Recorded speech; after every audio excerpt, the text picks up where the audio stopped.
All right. Hello and welcome to another episode of Permit Room. We have with us Mr. Rahul Ravindran, who is Also a national award winner for his best screenplay debut film. writer, actor, director. What do you like to be identified as the most? I don't know. I definitely enjoy writing and directing more. There's no doubt about it. Acting's like a fun hobby. So yeah, anything works, man. Yeah. So writer, actor, director. Anything else? Any other? No, ante మించి ఏం లేదు. I'm a sleeping partner in my wife's business, if that counts. I don't do anything though. Entrepreneur also then. No, I am not. She is. I'm only a sleeping partner. So yeah, అంతకు మించి ఏం లేదు. Okay. So 4 careers in a way. Yeah, in a sense, yeah. But I think the primary career now has been daddyhood and parenting. So, Oh yeah. yeah. Congratulations I think on I would that. like to be introduced as a father of 2 kids. Yeah. Since I'm a new father and can't get over it. So yeah. Father of 2 kids. Yes. How is fatherhood going? Oh man, amazing man. Yeah. Ante adi, you know, you see it in so many films. You've seen that scene and you see people getting emotional and you read it in so many books. And yet it's one of those things that nothing can prepare you for it. The way it hits when you actually hold your kids for the first time. Absolutely nothing in the world can prepare you for it. And it's just in the snap of a snap of a finger in 1 second, the center of your universe changes. I can't explain it. So yeah, it's been amazing. Congrats, man. Thank you. Thank you. Congratulations. That do of 2 Yeah. in one go. Nice. And it's a boy and a girl, no? Yes. I'm trying to show you. This is them. Oh. This is them. So you released. Camera goddu. Yeah. Dishti vishti antaru. So it's like prequel, sequel, both. Yeah, both done in one shot. KGF 1, KGF 2. Yeah. So that's cool, man. Like, so actually, I always feel like, it is nice in a way to have like 2 children grow up at the same time. It's I think so, yeah. For us, especially considering the age at which I decided to be a daddy, which was around 38, 39, I told Chinnu, I said, okay, you know what, I think I'm ready. Considering that, for us, it couldn't have gone better. I mean, it's the best to finish both in one shot. I think I did want to have 2 kids. I don't think we would have had that option had it been just one child. But luckily, we got 2 in one shot. And I've always wanted to have both a daughter and a son. Oh. And మేము అసలు gender కనుక్కోలేదు. If the gynec is your friend, I know it's illegal and all that, but చెప్పేస్తారు కానీ చెప్పాలా ఏమైనా hint ఇవ్వాలా చెప్పకుండా చెప్పాలని అడిగారు. వద్దు మాకు అంటే ట్విన్స్ అని తెలుసు మాకు, కానీ బాయా గర్లా 2 బాయ్సా 2 గర్ల్సా ఏంటని తెలీదు. So we had 2 boys' names and 2 girls' names ready. So yeah, we found out when they were born that we have a daughter and a son. So it's amazing. Yeah. so have you like thought of the name? Have you like is that? Oh, okay. We had the names ready even before they were born. The minute we knew, ante the Chinnu was sentimentally, let's not get ahead. I guess it's okay to say it now, but we had a miscarriage just, like 11-12 months before we actually had the babies. So Chinnu was like 5-6 months తర్వాత పేర్లు ఆలోచిద్దాం అదేంటే last 2-3 monthsలో 2 అబ్బాయిల పేర్లు 2 అమ్మాయిల పేర్లు 2 ready చేసి పెట్టుకున్నాం.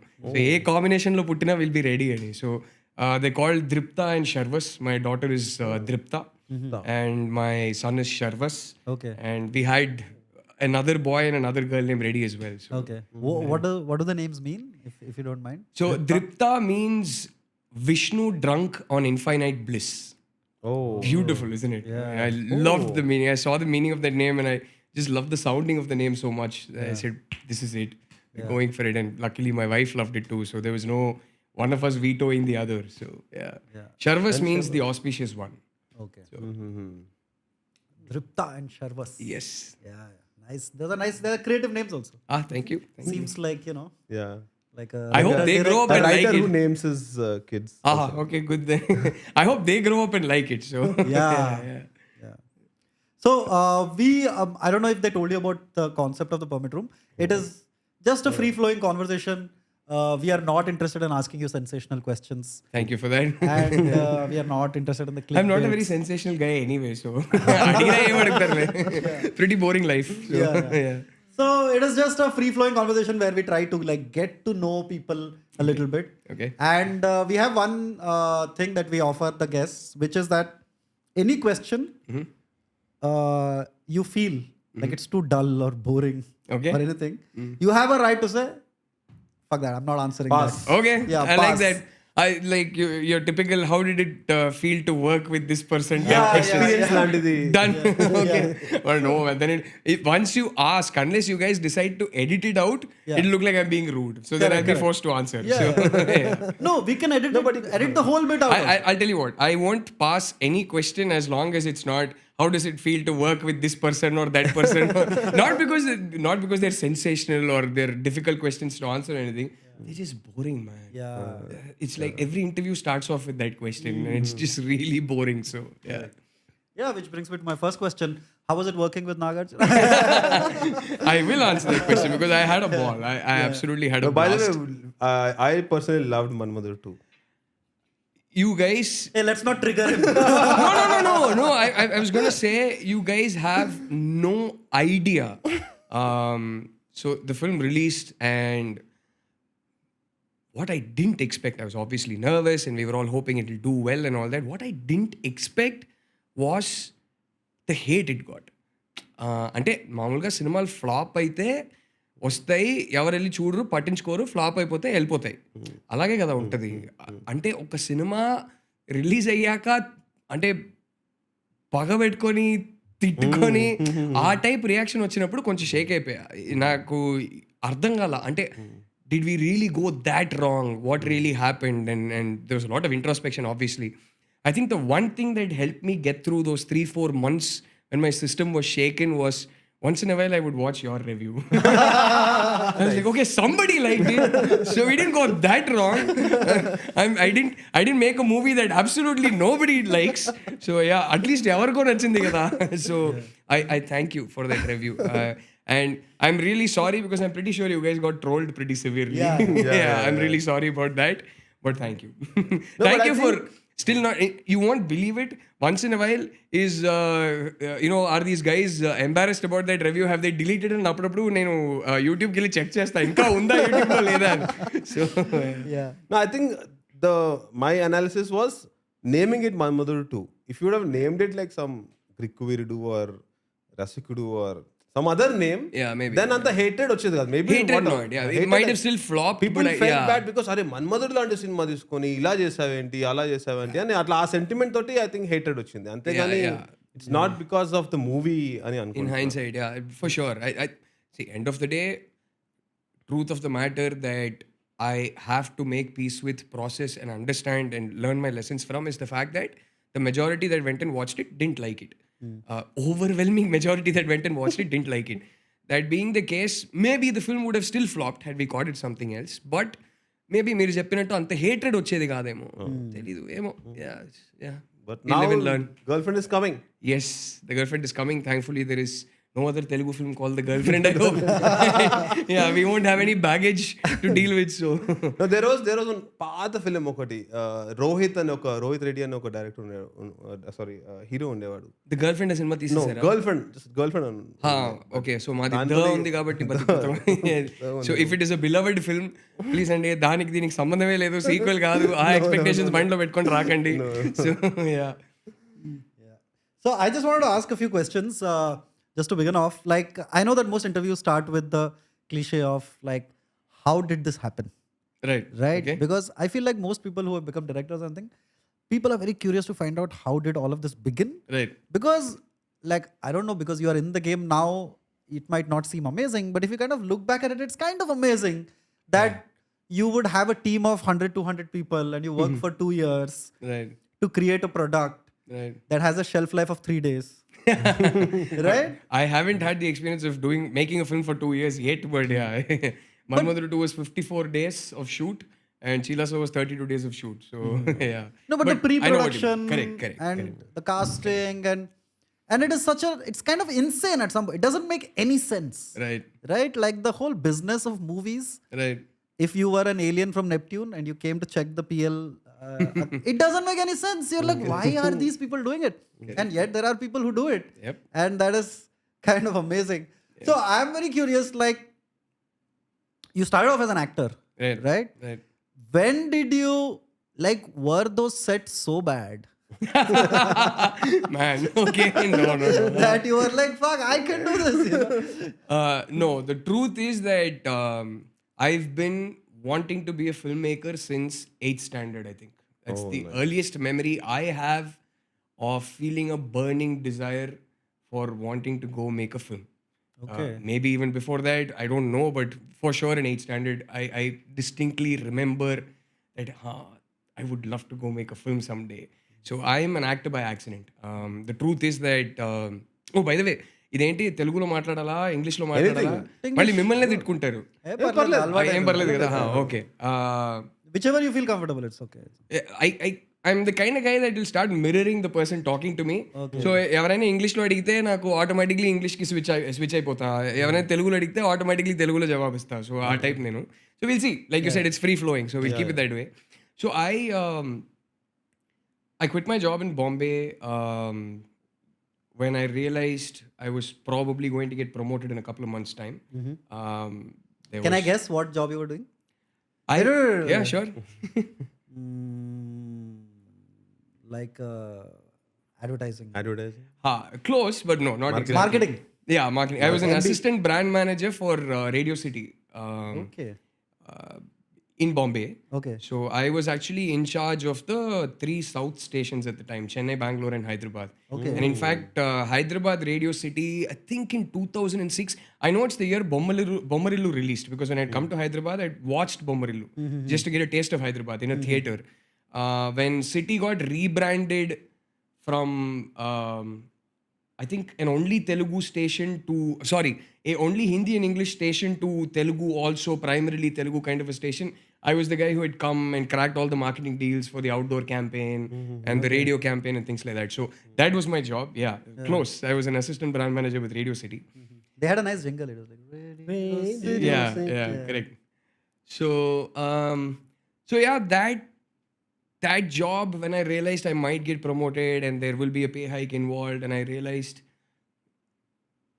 ఈ ప్రమోషన్ దాకా నేను ఇక్కడే ఉంటే ఆ పే హైక్ వస్తే నేను టక్మనెల్లో ఒక కార్ కొనేస్తానేమో ఈఎంఐలో మళ్ళీ ఆ ఈఎంఐ చక్కర్లో పడిపోయి నేను లైఫ్లో రిస్క్ తీసుకోలేనేమో మేబీ ఒక పర్టిక్యులర్ లైఫ్ స్టైల్కి అలవాటు పడిపోతానేమో సో ఇదంతా if you want to take that risk you always had a burning desire to go be a filmmaker if you want to take that risk, you have to take it now in life.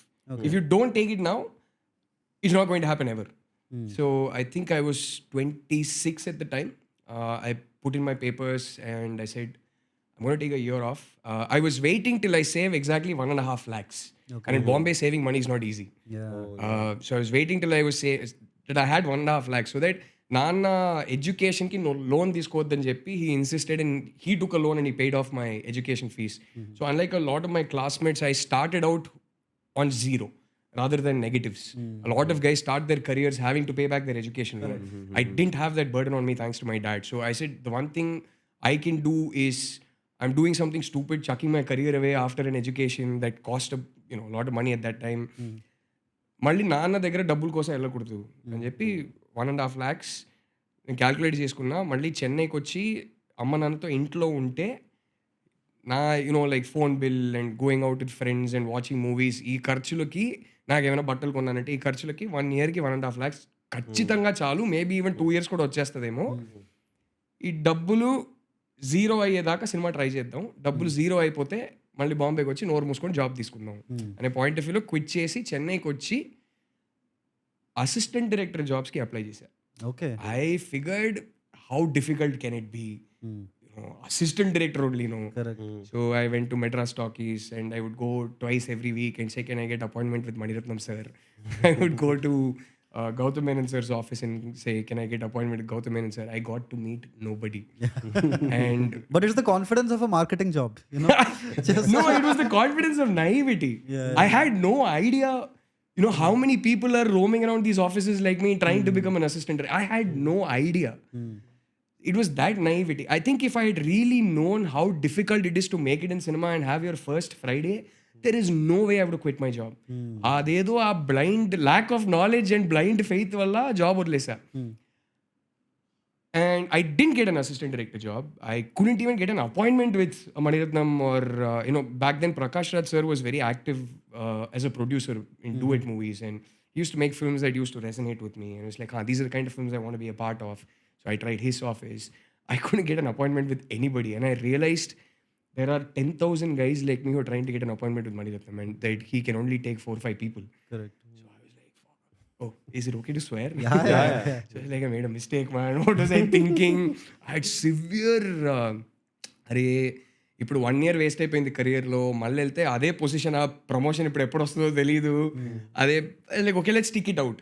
So I took up some part-time jobs at that point because I actually started getting worried that the money, I'm a frugal guy and I know how to live on limited means. The money wasn't running out or anything, but I felt like I was wasting my time because there was no progress. అంటే ఏదో ఒక try చేస్తున్నావు, ఏదో ఒక చిన్న progress ఉంటే there is some point in hanging on to it and you keep trying. But it's like okay you keep trying but you can't waste your time like this అని చెప్పి చెన్నైలో కాగ్నిసెంట్ న్యూ రిక్రూట్స్కి soft skills ట్రైనర్గా part టైమ్గా job తీసుకున్నాం అప్పుడు. And there used to be a lot of Telugu boys and girls who would come and join CTS Chennai. So I think that was my first taste of Telugu and Telugu people and Telugu culture. And I loved interacting with them. A lot of them would come and talk to me about movies after class. Yeah. So this was happening, and I had done some modeling in Bombay purely by accident. It is something I have mentioned in a lot of interviews. Really? I Do you have had any embarrassing photos we can check out on Google?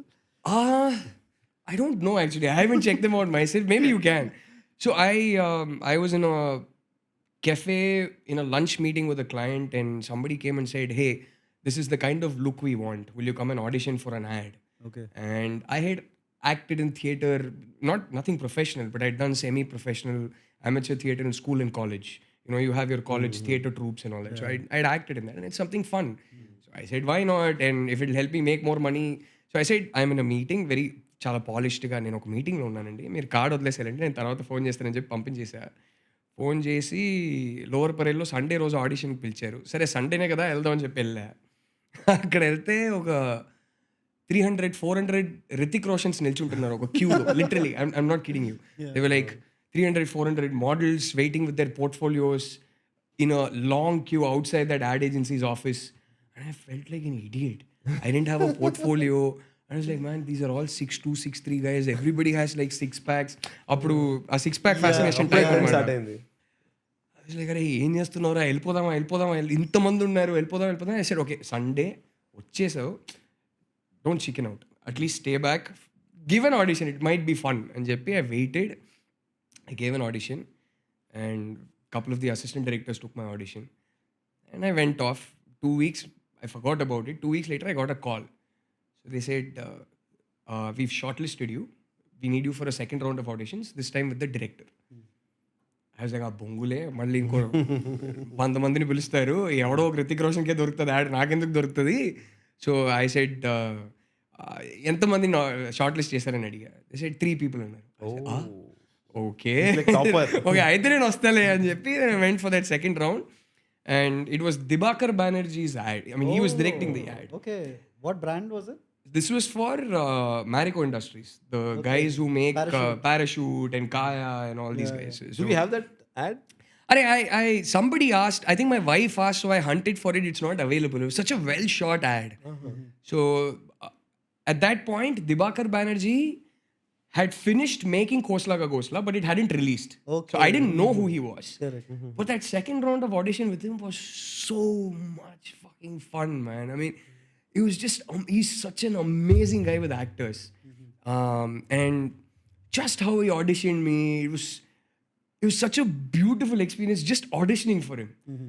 And he would make me do these really interesting things, and I actually went out of that second round audition for the first time saying, I wish I get to do this. Now I want to do this. So, and I got that ad.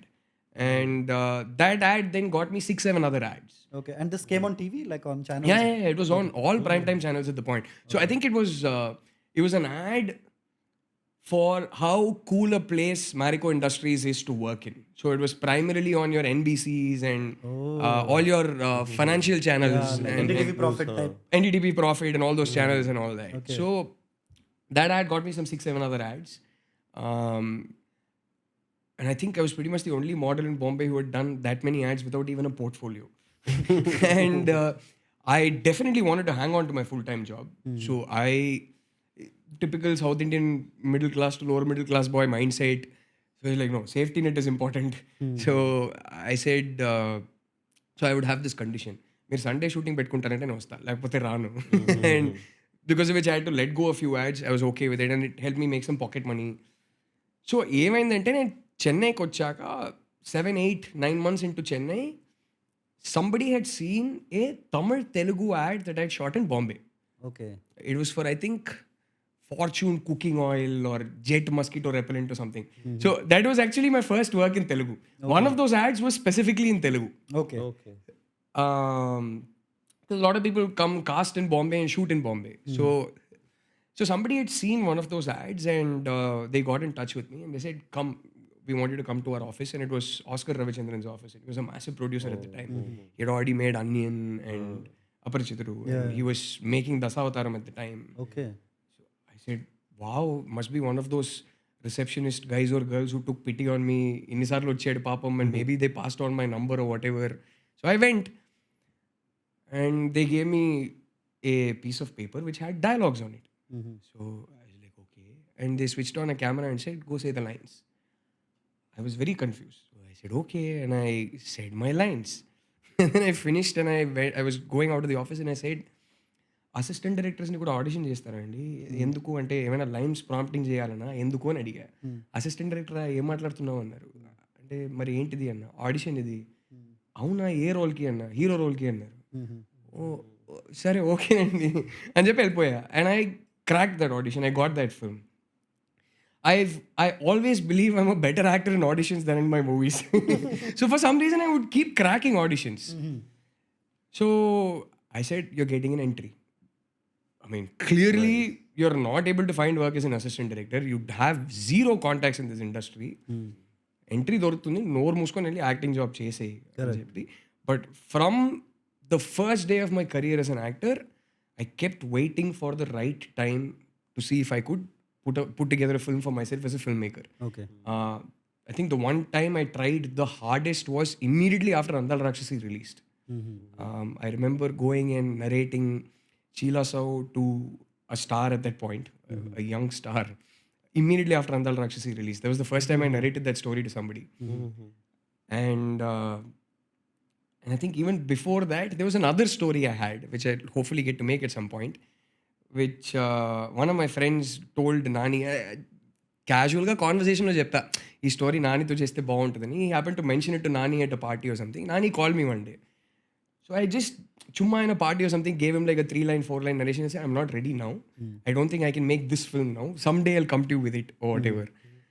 And then I went and narrated Sheila Saw to an actor and he said, and this was way before the new age wave had happened in Telugu, where consistently new age films were coming and actually making money at the box office, and people had the confidence that janalu చూస్తారు correct బడ్జెట్లో తీస్తే you can make a profit with these films అని.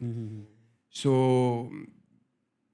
at that point, the actor very sensibly told me, it sounds like a lot of fun, I would love to do this, but I can't, because ఈ cinema కాదు, ఈ cinema ఇది కొంచెం multiplex film, ఇది నా సినిమాల collection అంతా రాదు, సో ఇది తక్కువ బడ్జెట్లో తీద్దాం, నేను తక్కువ రెమ్యునరేషన్ తీసుకుందాం అని చెప్పినా అమ్మేటప్పుడు నా ప్రొడ్యూసర్ నా రేట్స్కే అమ్ముతారు, అంత డబ్బులు అయితే ఈ సినిమా చూడడం impossible. And right now I mean consolidation mode where నేను ఒక సినిమా చేస్తే ఫ్లాప్ అయితే ఏం చేయలేము, కానీ హిట్ అయితే మాత్రం మినిమం ఇంత డబ్బులు కలెక్ట్ చేయాలి, ఆ టైప్ సినిమాలు నేను చేయాల్సి వస్తుంది. I said fair enough and I came back and then eventually 5-6 years later then this came in 2018 or 19? 18 release. So 6 years. 2012 is when I tried for the first time. I think end of 2012. And then finally it happened. So to long story short, very long story short, to answer your question, it was from 8th standard that I knew I wanted to be a filmmaker. It was not because I was a part of some horrible sets. I have been lots of them, but అలాంటిది ఏం కాదు, అరే I can do this job అని ఏం కాదు. It was always, this is the job I want to do. It was never, so I think that was also slightly liberating in a sense that I remember back then, like Advisesh and I are very good friends. And he used to keep telling me, what the heck are you doing? Why are you going and doing some of these films? I can clearly see you don't believe in them from how you're talking about it. ఎందుకు చేస్తున్నావు మరి నువ్వు కెరియర్ని పాడు చేసుకుంటున్నావు అదేంటంటే ఒకటే చెప్పేవాడిని and he had this philosophy and I'm so proud of him brick by brick he's built his career so use to tell me if you're not I should tell him అరే there's Nani, there's Vijay Devarakonda, and then, there's Ram, Nitin, and then, the Raj Taruns of the world, and then this, so many of these guys. So a good script will always end up going to them first. If all of them say no to it, and then it will come to somebody like me. What are the chances? I mean, I have an ice cube's chance in hell of landing a good script. It's not easy. And to my credit, I would never rush and go to too many bad films at a time. It would never be like I had 2-3 bad films in a year. Like for example, I remember Ala Ala was my first film to make a profit. It was a sleeper hit at that time. And I said, no, I'll be very careful now. For 11 months, I didn't sign a film. I said, I'll be careful. Let me wait for a good script. My problem is that I'll sit at home. I was very bad at going to people and saying, hey, will you work with me? It's just really bad at it. And I regret it, but in some ways I don't, because it was never my end game to become an actor, build a market for myself. So 10 months, 11 months wait చేస్తా, savings తగ్గుతున్నాయంటే నోరు మూసుకొని ఒక సినిమా చేస్తా. So అప్పుడు అది bad or గుడ్డో పక్కన పెడితే I need to pay bills అని ఒక సినిమా చేస్తా. So Sesh used to keep saying no, if you don't like what's being given to you, write it yourself. I think you're capable. I was like, there is no way I am wasting my scripts on a mediocre actor like me. I am very selfish. I want to cast actors that I see in the role. And secondly, I'm very bad at multitasking. So I don't want to waste any of my scripts without directing them. And if I am going to be directing, I don't think I can handle 2 things at a time. I'm very bad at it. I am the kind of guy that deep dives, does 1 thing at a time, swims ashore, and then starts the next thing. So these used to be our conversations. So I was like, no. Okay, that's strange, man. Because like generally in 8th standard, people have different kind of realizations and. Well, yeah, I had this. Yeah. That is amazing, though. How you're talking about it's insane. The industry, it's just so volatile, so unpredictable that it's amazing that we have so many people doing it. Yeah. Sometimes when I look back, I remember my first film was in Tamil as an actor. It was an absolute dud. I mean, barely ran 2 days. Nobody watched it. And it was a reasonably high-profile film. I was fortunate that I had cracked the audition of a film with a good technical crew, like known names. And it got, it should have gotten a decent release sort of a film. But it was such a dud. I didn't know if I will see another Friday in my life. Genuinely. I mean, for somebody who had 0 contacts, I had no idea if I'll see another Friday in my life. What was the name of the film? Like, do you mind if you check it out? Like, not the whole movie. I hope you don't show it to your viewers. But, No, is it the one I with just called Samantha? it it's the one with Sam. I just called it a dud, so it's unfair to the people who were a part of the team. Will not show it. So let's not go there. But the truth is that reception-wise, it was a dud. And I didn't know if I'll see another Friday in my life. And my second Friday again came because I cracked an audition. And Andala Rakshasi happened because I cracked an audition. So sometimes when I look back, the fact that I survived and saw these many Fridays in my life and eventually could get to a place where I could become what I always wanted to be, which is write and make films. Sometimes when I look back, I'm like, fuck, that's a miracle. I don't know how it happened. There was some invisible hand. You call it God, call it a higher power, or if you're not a believer, I call it blind luck. But I know there were things beyond me that allowed this to happen, and that is an insane miracle. So, It's okay, man. Take some credit. Like, you quit your job. You decided it was your dream. sure, yes, I played all my chips. I went all in, and I made sure I put myself in a position where I was able to make use of that luck. However, having survived this long in the industry, I know that nothing happens without that luck. I know so many guys who went all in. I know so many guys who I genuinely believe are more talented than me. they haven't seen these many Fridays in their life. They couldn't survive. And I have no answer, no logical answer for why. Nobody knows. So I know that it is beyond everything that I did. If you don't do everything that you do, then no chance things will work out for you anyway. So yes, I will take credit for the fact that it was a gutsy move without knowing anybody in the industry to quit my job and go play it all in and things like that. Like I know so many friends who are interested. They're like, Arey, we also want to, but they never develop the courage to quit their job. And I'm glad because it's senseless. Yeah. The odds of making it are abysmally low, and I wouldn't want any of my friends. Yeah. One is too high. Yeah, it's honestly. less than 1%. Yeah. I mean, I'm sure you guys know thousands of people who want to, be an actor or a filmmaker or a writer. How many people do we all know? Right? Yeah. So I wouldn't advise anybody. The only advice I give everybody is take that risk the day you know you would be happier being an abject failure in cinema than being a success in some other career. That is the day I quit my job.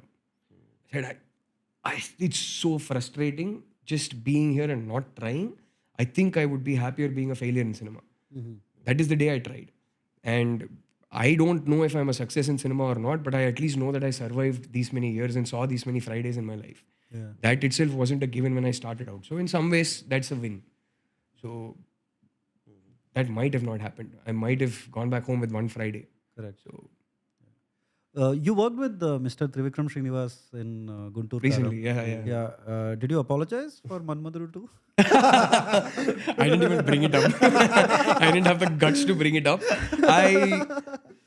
Ante papam, I'm putting his neck on the line. I don't know if it's fair. I did not once discuss the film. I think briefly it came up in conversation or whatever, but I would have a lot of conversations with him. I like picking the brains of all my directors that I work with just to understand, and hopefully I'll learn something from it. One of his stylists that had worked with him in one film, if I'm right, they'd done the songs of Ala Vaikunta Promlo, if I'm right, had done my film as well. And they mentioned to me that in passing much later that, no, we had a chat with him about it and he said, I didn't mind the film at all. I had fun. I thought it was okay. Is apparently what he said. So I don't know if he actually said this. I hope people don't go start trolling him now. Everybody who says anything about that film gets trolled. So yeah, sir, I'm really sorry. But I heard he said, I didn't mind the film. I thought it was a lot of fun, is what he said. So no, I didn't bring it up. Is he like as funny in real life, like on sets and all? Like, is he like funny or? Oh, he is. He definitely is. Obviously, all my interactions with him were on the set and he's in work mode. And so it's not really time for fun and games and jokes. But he's a fantastic person to have a conversation with. That I enjoyed. Were they all funny? I can't remember any time that I was laughing out loud and holding my stomach and all that. But I had a lot of lovely conversations with him and he would tell me about his writing process and how he had written some of his early films. And he would tell me about how he once got on a train journey because he was supposed to go meet somebody for another film. And in the middle of that train journey, he got a call and they asked him to write some other film or just before he got on that train. So he said by the time the train journey was over, he'd finished writing a script. Oh. So he would tell me about how prolific he was back then. He was like 12 hours, 13 hours, I'd finish an entire screenplay and things like that. So those things were amazing to hear. And I think very early on, one thing I realized about him, I think the first time I got a scene paper when I was on the set and I got a scene paper from him, I was reading the scene and I understood one thing. His scene papers are unlike any other that I've seen in a sense that when you read it, you know that there is an inescapable rhythm to the scene. Okay. Now, see, end of the day, that scene might work for the audience or not. I'm talking purely from a professional angle and a cinema angle and how, as somebody who's also trying to write and make films, I'm seeing somebody else's scene paper. When you're reading it, when you read his scene in a certain manner, he writes in a way where every single actor reading that scene paper cannot escape the rhythm that is written into the scene. And then when you go make it, it's so simple. As the scene is being shot and we're doing one shot after another, one take after another, you know that the rhythm with which he'd written it is just falling into place.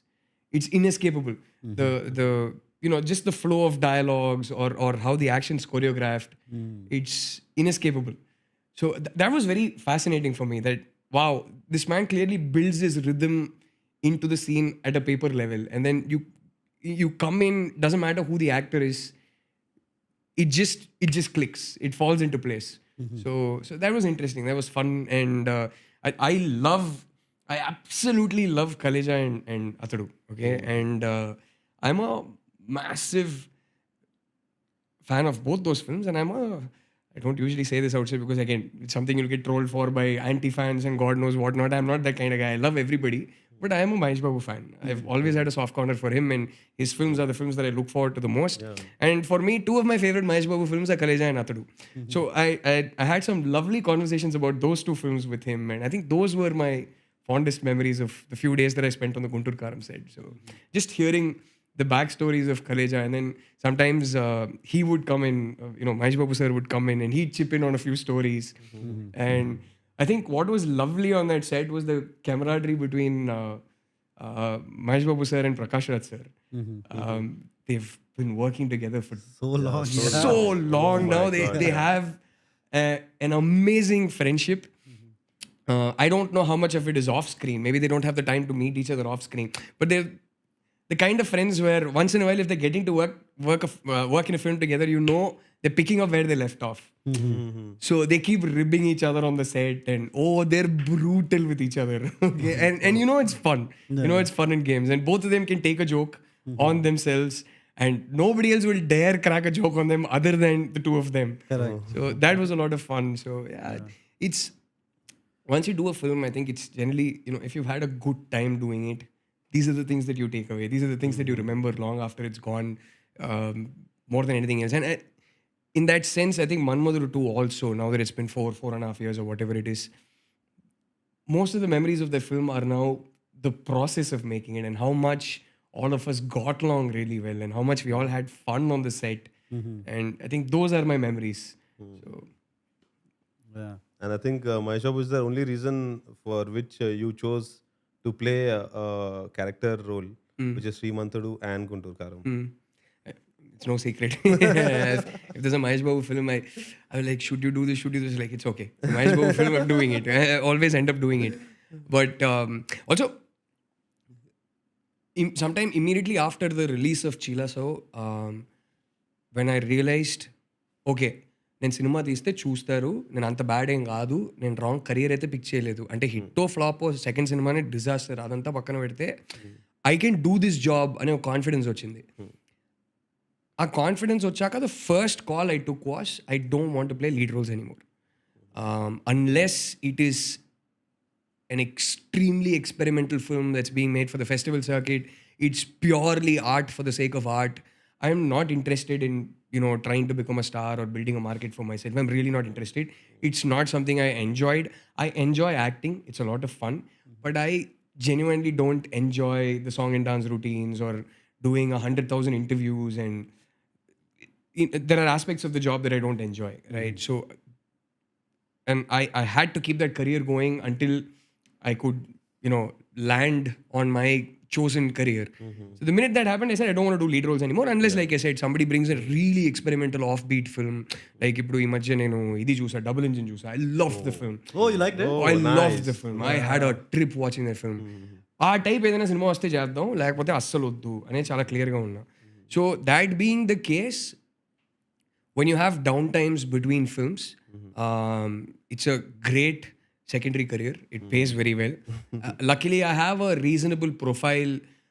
I have a unique profile in the sense that I'm somebody who's done lead roles, who's not completely unknown, has one or two reasonably memorable films that people remember me by, primarily Andala Rakshasi. And I'm also a director. So I offer a certain unique space for directors looking to cast somebody like me in a character role because they know I can bring a certain weightage that a pure character artist may not be able to bring unless they're really, really good and they've done memorable roles. So I'm like, this is a nice space. So I will do character roles. I will do roles that require not more than 20-25 days max. So that way, no commitment is long term and I can still spend most of my time working on my scripts and writing. and there's good pocket money. So, so that's the space I'm in. So that being the space I'm in, it's a high visibility film like Guntur Karam is a no-brainer. And it's telling people out there that Rahul's willing to do these roles. So I don't think I would do a role with as brief screen time as Guntur Karam if it wasn't as high profile a film. So I'm very clear. I look at it as a career. I look at the economics of that career when it comes to my acting, right? So it's like, it's either a very, very high visibility, high profile film where I might not be doing much, or if it's a smaller film, I better have a kick-ass role, or I'm doing something for a friend of mine. So I'm very clear. Like when Shyam Singh Roy came to me, I remember, I said, I'll get to work with prosthetics, which I've never done. So ఆ process ఏంటి, ఏం చెయ్యొచ్చు, output ఎలా ఉంటుంది, అంటే ఎలాంటి prosthetic artist ఉన్నారు, వాళ్ళ దగ్గర వర్క్ ఎలా తీసుకోవాలి, ఇదంతా ఒక ఐడియా వస్తుంది. రేపు నువ్వు ఒక స్క్రిప్ట్ రాస్తున్నప్పుడు ఈ రిక్వైర్మెంట్ ఉంటే you will already have an idea. And I really like Rahul Sankrityan and I find him a very interesting guy. And he made this really small indie film called The End, if I'm right.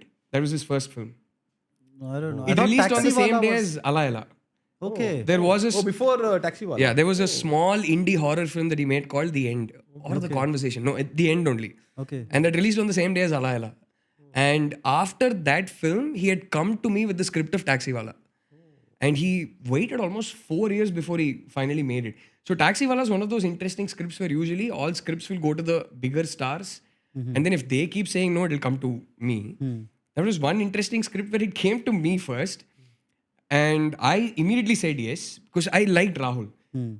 I said, I love your first half. And he, at that point, he said, I'm still working on my second half and things like that. I said, I don't care. I don't get to work with filmmakers I have a wavelength match with too often. I really like you as a person. I want to do this film. We tried setting it up. We couldn't. From me, I think it started going up the ladder, weirdly. I know it went after me. We couldn't set it up. Rahul and I tried to set it up. We couldn't. So I've known him since then. So when Rahul came, I said, I'll do Shyam Singh Roy. So I'm in that space now. I'll do interesting roles. But I don't know when I'll ever get to play a 90-year-old man again. And you know, so it's like, either I should have fun or it's a high visibility film. So, And now we are in the place that you always wanted to be. correct. Yeah. So, As a writer and director. correct. In the middle of making my film, there's nothing better than that. I mean, it's the happiest space in the world, man, when you're in the middle of making a film. So like, let's assume a film goes on set, right? I'm curious about the process before that, Okay? right? Basically the writing and the pre-production. Right. At that point, like one is if you could tell me your whole process, writing, unless it's like a trade secret or No. something you don't want to disclose. Nothing at all. Yeah. So one is that. One more thing is like, how do you know, right? Like, because do you have bouncing boards? Do you have people you are running the ideas through? How do you know what specifically? Like, What idea to, I think, go with? yeah, like right, a line, whether it's working. Because like cinema is a strange thing, right? Like in comedy, we have open mics. So if you Right. write a joke, we know if it's working. You're testing waters. You're then, testing the waters and you're simulating kind of show atmosphere. Right. And so we know. But I'm always amazed, how do filmmakers know, man? Like how, while you're writing, how do you know whether it's going to work or no? You're just kind of gamble, right? Yeah. And I'm not free of that problem. You always have doubts. You sometimes get doubts when you're writing. You sometimes get doubts when you're making a film. Sometimes you're an edit and you're like, will people like this? Will anybody watch this? You can't escape that. You will have good days. You will have bad days. You will have good days when you're like, చించి పారేస్తున్నాం ఏమన్నా సినిమా తీస్తున్నామా. And some days be like, man ఎవరు చూస్తాడు రా బాబు దీన్ని అన్నట్టు భయాలు వస్తాయి. Two things. I mean, one, instincts. Something deep down is telling you, no, you know, you're just having a bad day. You go to sleep, you'll wake up in the morning and you'll be charged again and you'll be excited about that story again. And there is something in that story, especially if it's a story that you've written yourself, you've come up with yourself. There's something in that story that clearly resonates with you, and that's why you want to go tell it. Are you right or wrong? Nobody knows. I go by, is it interesting for me? Is it a story I feel like putting my name on? Is it a story that I want to tell? Something inside me is crying out loud to say, I want to go make this film. That's what I go by primarily. My sort of built-in automatic filtration process is that I don't put pressure on myself to develop a story within a certain time frame. So here's my process, right? I have seen the film in my head before I put pen to paper, before I start writing. That's how I work. I am a very visual writer in the sense that I have to see the film in my mind's eye before I start writing it. Sometimes, as you're writing it, it can change. You allow that to happen. You keep your options open. You keep an open mind. Sometimes they don't change, but I need to first see it in my head, and I write exactly what I'm seeing in my head. And my brain works in a manner where I see it very vividly. Like when I start seeing a scene in my head before I write it, I will see it with short division. Most importantly, with the exact expression of the actor. And that helps me understand how much to convey verbally through dialogue. And I see it with RR. Now, does this process ensure I always make a good film? No. Clearly, we found out with my second. But that's how my process is. That's how it works for me. So for me to get to a stage where I'm actually beginning to see the whole film in my head before I start writing, sometimes takes years, sometimes takes months. I don't know. There is no secret. There is no formula there. Like Sheila Soud, I had it in my head and I'd seen it 1,000, 2,000, 3,000 times in my head for almost 10 years before I got to make it. 10 years? Yeah, easily. Even before I pitched it to that actor that I told you about immediately after Andala Rakshasi, I'd had the story in my head for 5 years. I got the idea to make a short film initially. This was in the days where my first film took 3 years to make. That was the toughest 3 years I've had in my life, because it went from, oh, Rahul's got an acting chance in the extended family to nothing's coming out. He మంచిగా చదువుకున్నాడు, job వదిలేసి వచ్చాడు, ఏం జరుగుతుంది, నువ్వు ఎందుకు ఏం చెప్పట్లేదని మా నాన్నని తిట్టేవారు. So those 3 years were hell. And I was in a contract where I couldn't go do another film. I was actually getting other auditions. I was cracking them and I was getting other offers, but I couldn't go do another film. So ఇది పక్కన పెడితే, it was around that time and I would have literally 7 months ఒకసారి shoot జరుగుతుంది. And then again for 5-6 months I won't have shoot. So in that time, I was obviously, there was a lot of frustration that wasn't finding an outlet and I didn't know what to do. And I was like, ఏం చేద్దాం, ఇప్పుడే వెళ్ళి నా ప్రొడ్యూసర్తో ఒకసారి మాట్లాడి ఎలాగైనా convince చేసి cinema తీసేద్దాం. Like, but no, you don't know how to make a film, you're not technically equipped. So at that point I would write scripts. So I remember I'd written the very first script I wrote in Bombay actually when I was working. It was a short film that I wanted to, somehow, when you're naive, you do stupid things, man. I was working in Bombay. I wrote a short film script. I said, I'm going to go make it. And who do I go to? I go to Perizad Zorabian at that point. And I pitch it to her. Oh, she was kind of big, no? She was like this. She was very big at that point. Yeah, Morning Raga had happened. Yeah. And what is that One other film? Nagesh Kukunur movie she had done. That Bollywood had happened. Dreams. Correct. No, there was one more film, no? About Joggers Park or something. That Joggers had happened. Park. Correct. So I went and pitched it to her. King of Bollywood also. I think that's the movie. Nagesh Correct. Kukunur movie she was. Correct. Om Puri is the... Correct. She was there in that. So she said, sure, I'm in the middle of shooting another. She said, I really like it and I like your enthusiasm. I'm in the middle of shooting a film. I will come and do this after 4 or 5 months. I'm like, 4 or 5 months, I don't want to wait. So what do? I go to Pooja Bhatt. Okay? Wow. And, oh shit, I'm working with Alia. I should have mentioned this to her. But anyway, so I went to Pooja Bhatt and I said, here's my story. And I narrated it to her. And she must have seen me as this kid. But she liked my enthusiasm for some reason. So she said, I'll do this film. Do you want me to produce it or act in it? The reason I'm asking you this is, I don't want to produce if I'm acting. Because the perception outside will be, hey, ఎవడో వచ్చి script చెప్తే తినేంట్రా బాబు, నేనే acting చేస్తానని చెప్పి force చేసిందేమో. Because my acting career is done. So people be like, why she acting, she must have forced the guy. Do you want me to, if I produce it, I'll be able to take it places. I like what you're trying to say and I feel it's a film that should be seen. I'll be able to take it places. What would you want? I said, no. I'm very clear. I want you to act in it. She said, okay, then I will act in it for you. But she was making one film called The Holiday or something with Dino Maria at that point. She said, it's going to take 10-11 months. I will finish it and come and I'll act. I said, this time I said, okay, I can't keep striking out people. I'll nor muskoni wait chesta. By then I quit my job and I came to Chennai. So that never happened. That was the first script I wrote. Then I wrote 2 short films. One of those 2 short films was Chila So. Okay. It would end where, have you seen the film, both of you? Yeah. So అమ్మాయి finally నేను వెళ్ళాలని చెప్పి early in the film, they have that whole conversation, then they go to the balcony, there's a musical montage, she comes out and she says, okay, bye Arjun. She opens the door and she leaves. And he's standing there, he's like, okay, what just hit me? I said no and I sent her, but it doesn't feel right. It can't end here.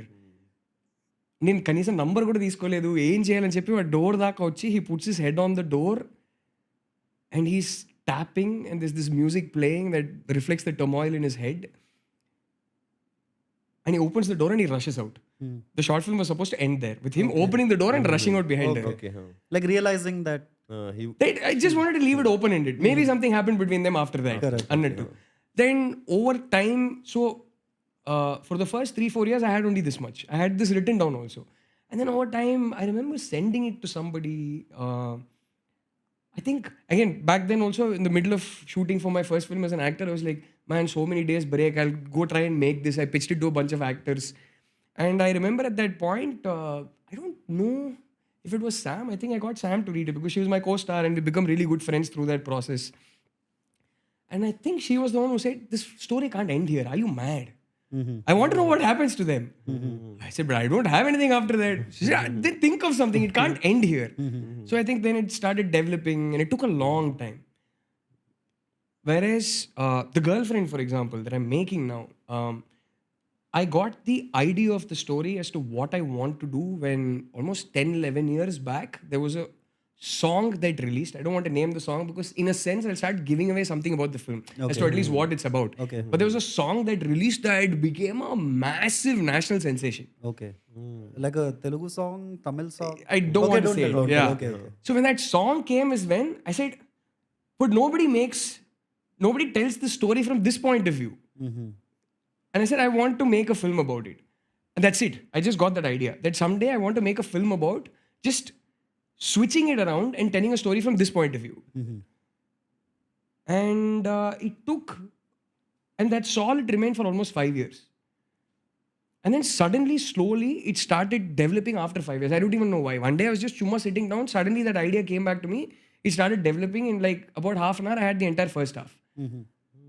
And then again for 2 years, I didn't even think about it. And then suddenly, for some reason, 2 years later, over 2-3 months, I started seeing the second half. So it's very weird that way. Yeah. Then suddenly I started seeing a film. And I eventually finished writing the script for this film that I'm making now in 2020 Jan. And I finished writing the script in 12 to 15 days. It doesn't take longer than that for me because I've spent that much time getting to a point where I'm ready to write. Right? I don't have the ability to start writing and discover my film. Okay. You have to know it and then start. Yeah, I have to find it in my head before I start writing. Okay. So, is what I thought. And then recently, the next film that I'm going to be making, which is already set up, I got that idea in one day. And for some reason, in the next 2 weeks, it just kept flowing.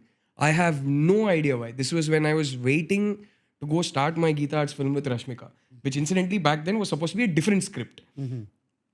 And now I've ended up making a film that I written even before that script. So suddenly in 2 weeks time, I had a film ready. And then in another 25-30 days, I finished writing that film. So I think that is the process. Wait till I'm seeing the whole film in my head. Okay. Don't rush it. Correct. Now, the reason I started, man, I'm typical like this. One mark question ki 10 mark answer is. Yeah, that's what we want. That is the Yeah. Yeah, that's the vibe we're going for. So when you asked me, what is that filter for you? When do you know it's interesting? I know it's interesting when, without me pushing it or putting pressure on myself, it organically just starts flowing and developing. There are many ideas that I have. That I have one notepad where I've listed down every idea I've ever got in my life.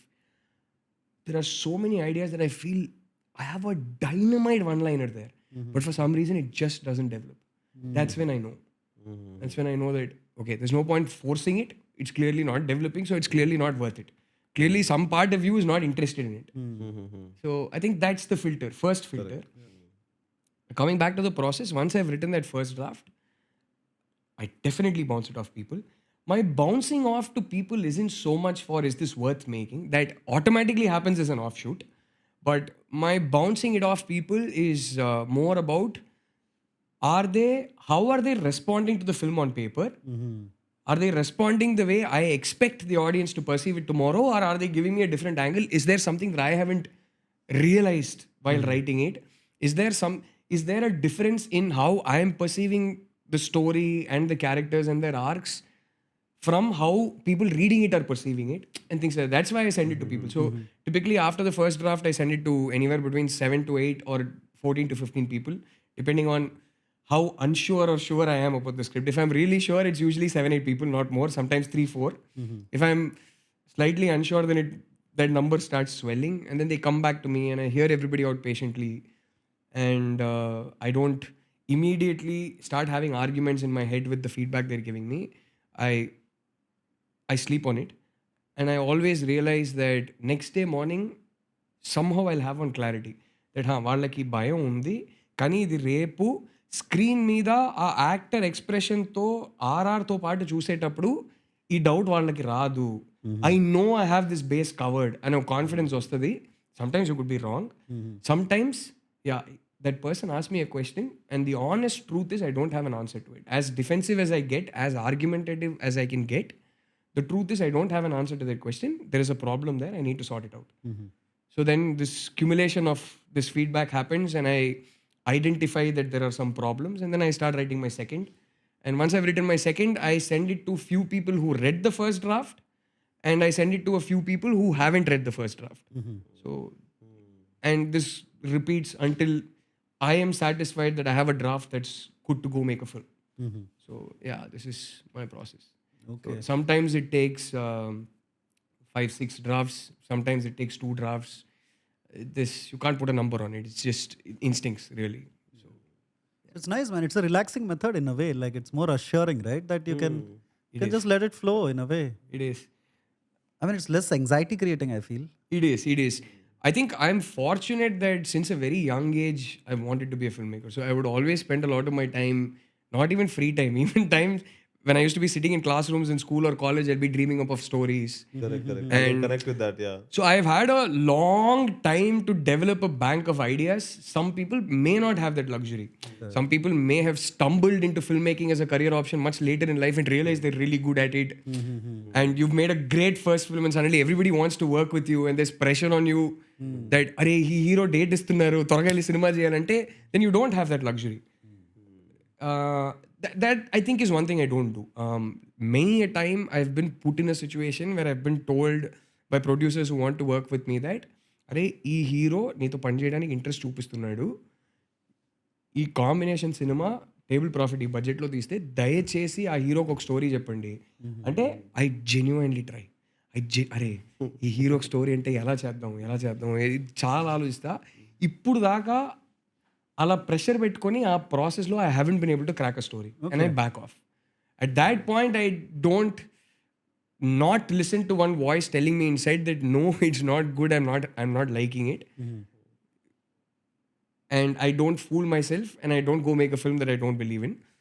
I might still make mistakes. I might still make a film that I believe in, but it turns out, which did happen, but I don't make that mistake. So, but some people, I completely understand. I have the luxury of a secondary career. So finances are sorted in terms of, if I'm in a financial crunch, I go take up a couple of acting offers. Otherwise, I don't. I sit at home and I work on my scripts.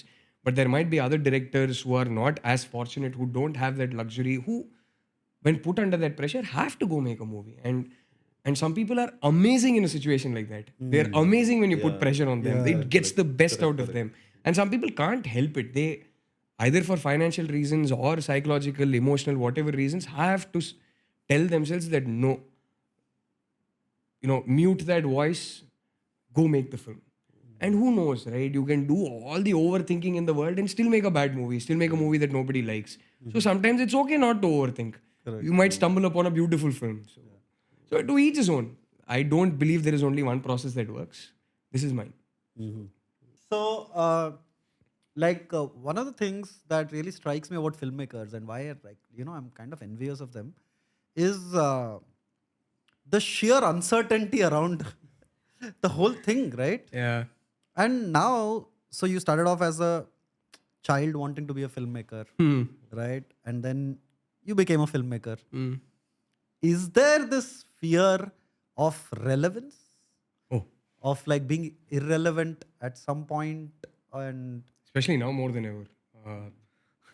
I mean, the pace at which మా టైంలో అయితే 10 years 15 years ఒకసారి వాళ్ళది వేరే generation మాది వేరే generation అనేవాళ్ళు. yeah, And then that 10 years became 7-8 years. Every 7-8 years, like మాకన్నా ఒక 7-8 years యంగర్ పర్సన్ని చూస్తే అరే వీళ్ళ జనరేషన్ వేరే అనిపిస్తుంది. Because their context, how they grew up, the socio-political context in which they grew up, therefore how their values and their belief systems are shaped, what their priorities are. In my opinion, that's the definition of a generation, right? When that's drastically different from one to another. So it used to be 15 years, it became 10, it became 7-8. Now Yeah, it's 5. I am so far behind. The younger generation, like kids who are, I shouldn't say kids, but yeah, 20-year-olds and 22-year-olds today, they tell me they can't relate to people 3-4 years younger than them. correct. They tell me that they feel like aliens to us.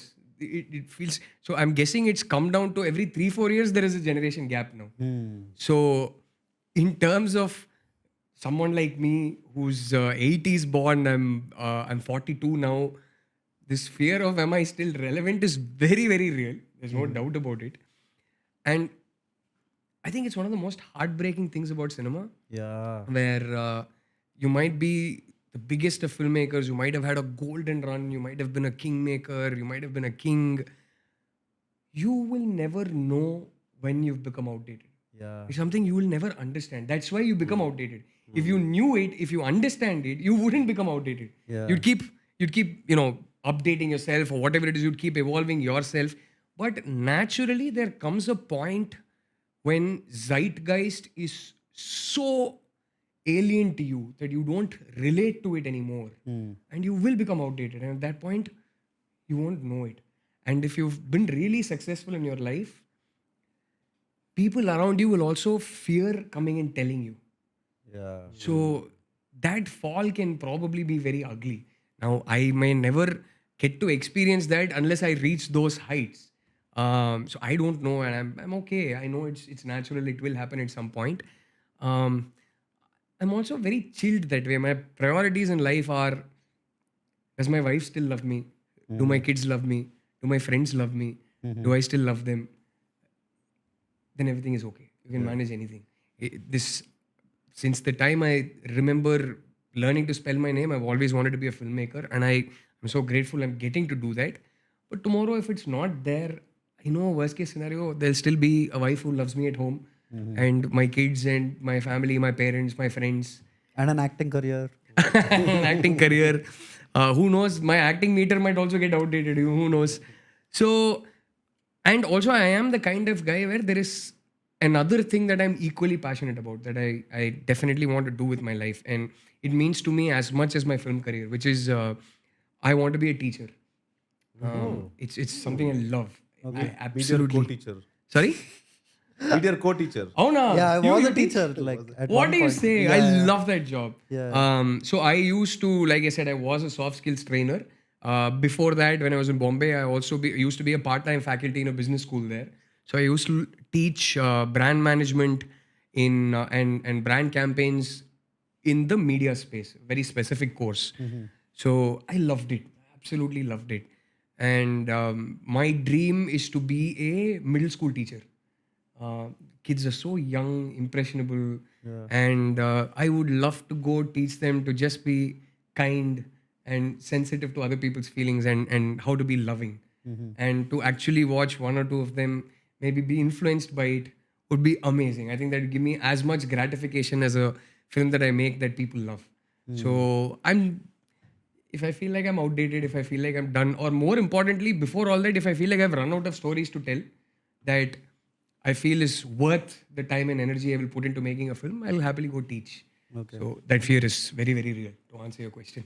What subject will you teach? I think I would love to teach English and history, because those were the two subjects that I was good in school. Yeah. Yeah. So I was the kind of student where అంటే summer హాలిడేస్లోనే text books వచ్చేస్తాయి కదా, school reopen అయ్యే ఒక 1 month ముందే text books ఇచ్చేస్తారు, at least until about 10th standard. Yeah. So నేను summer holidays అయిపోయే లోపల English text book history text book చదివేస్తా Correct. Because history used to be like stories for me it's like wow this king did that, they went and fought this war, so I used to be fascinated, and English is stories anyway, how we teach English in school. So I used to finish both, and those were the only two subjects in which I used to pass also. So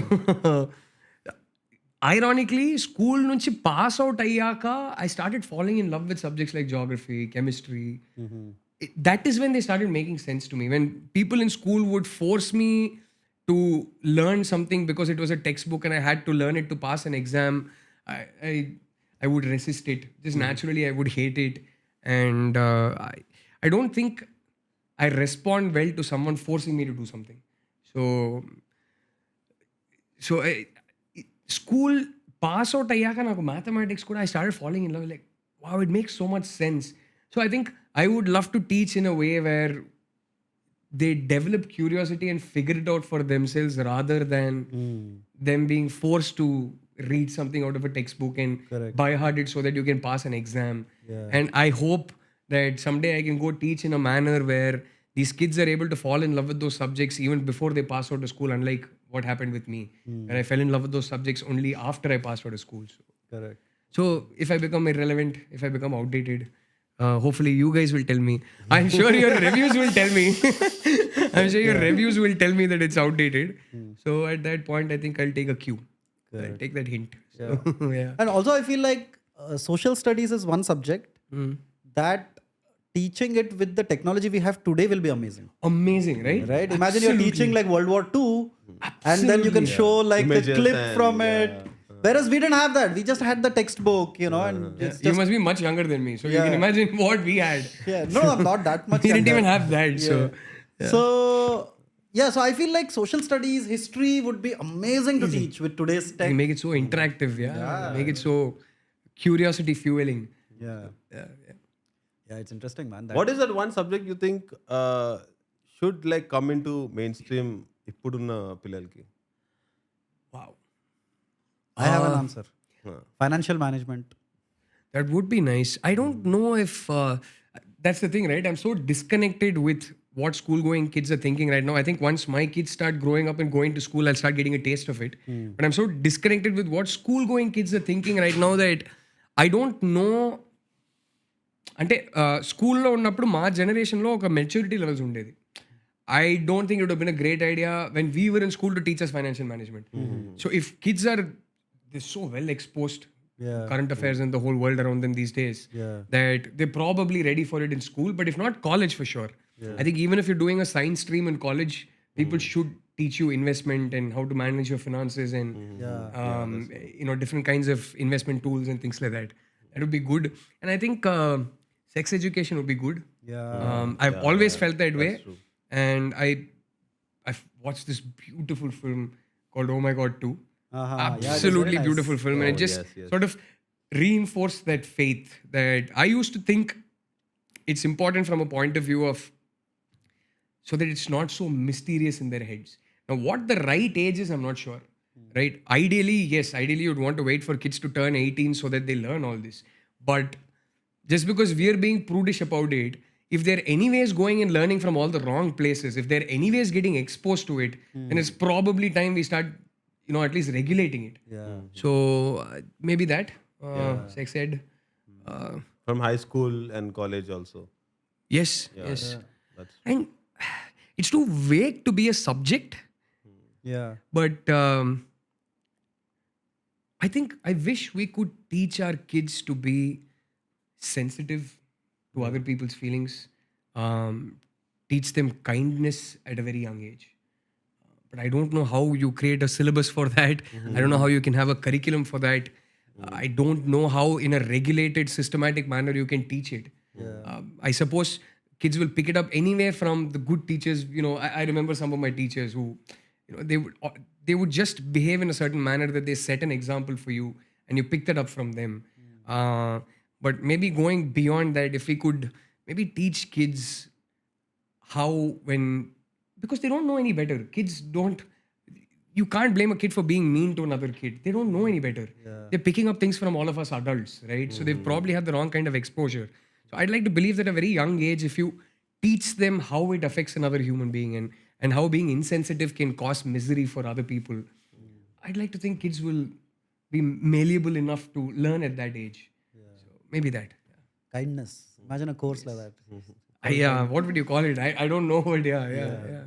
I think so. And Sensitivity.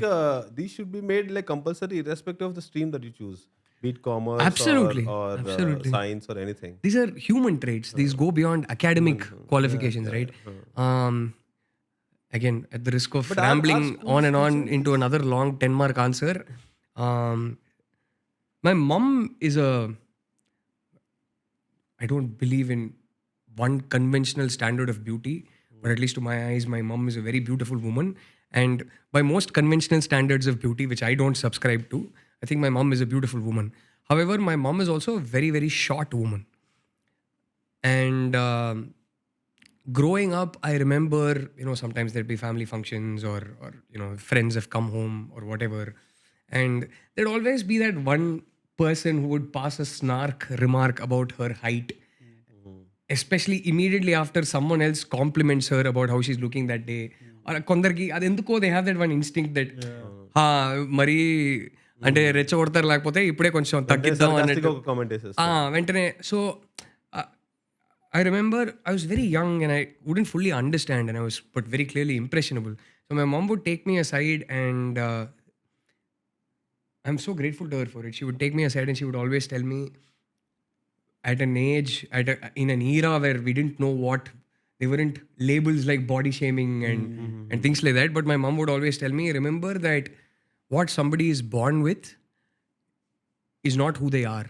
It is what they're born with. They didn't have a choice in that matter.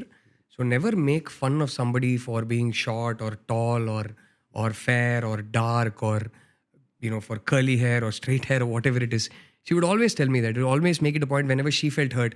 And because she would do it immediately after she felt hurt, just the way it was communicated to me was so effective because I would see that pain in my mom's eyes. Maybe if she had let it cool down for 2-3 days and then told me matter-of-factly, I don't know if it would have had the same impact. But my mom's telling me this and in front of my eyes, I'm seeing this woman that I love the most in the world feel pain. It used to have such an impact on me that sure, we had obviously certain kinds of nicknames for certain guys in school and it was just so common that I've probably addressed some people by those nicknames. But she would always tell me, when you're making fun of somebody, always don't look at the big gang that is making fun of that person and laugh with them. Turn and look at the person who's being made fun of. Just for a second, see how they feel.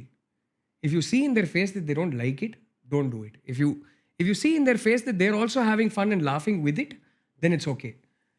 That had a massive impact on me at a very young age. So I was never one of those kids who after a certain class I didn't know what body shaming was at that point, but I would never do it because of how strong this lesson was for me coming from my mom. So I think if you have that conversation with kids, and it's not just about body shaming, right?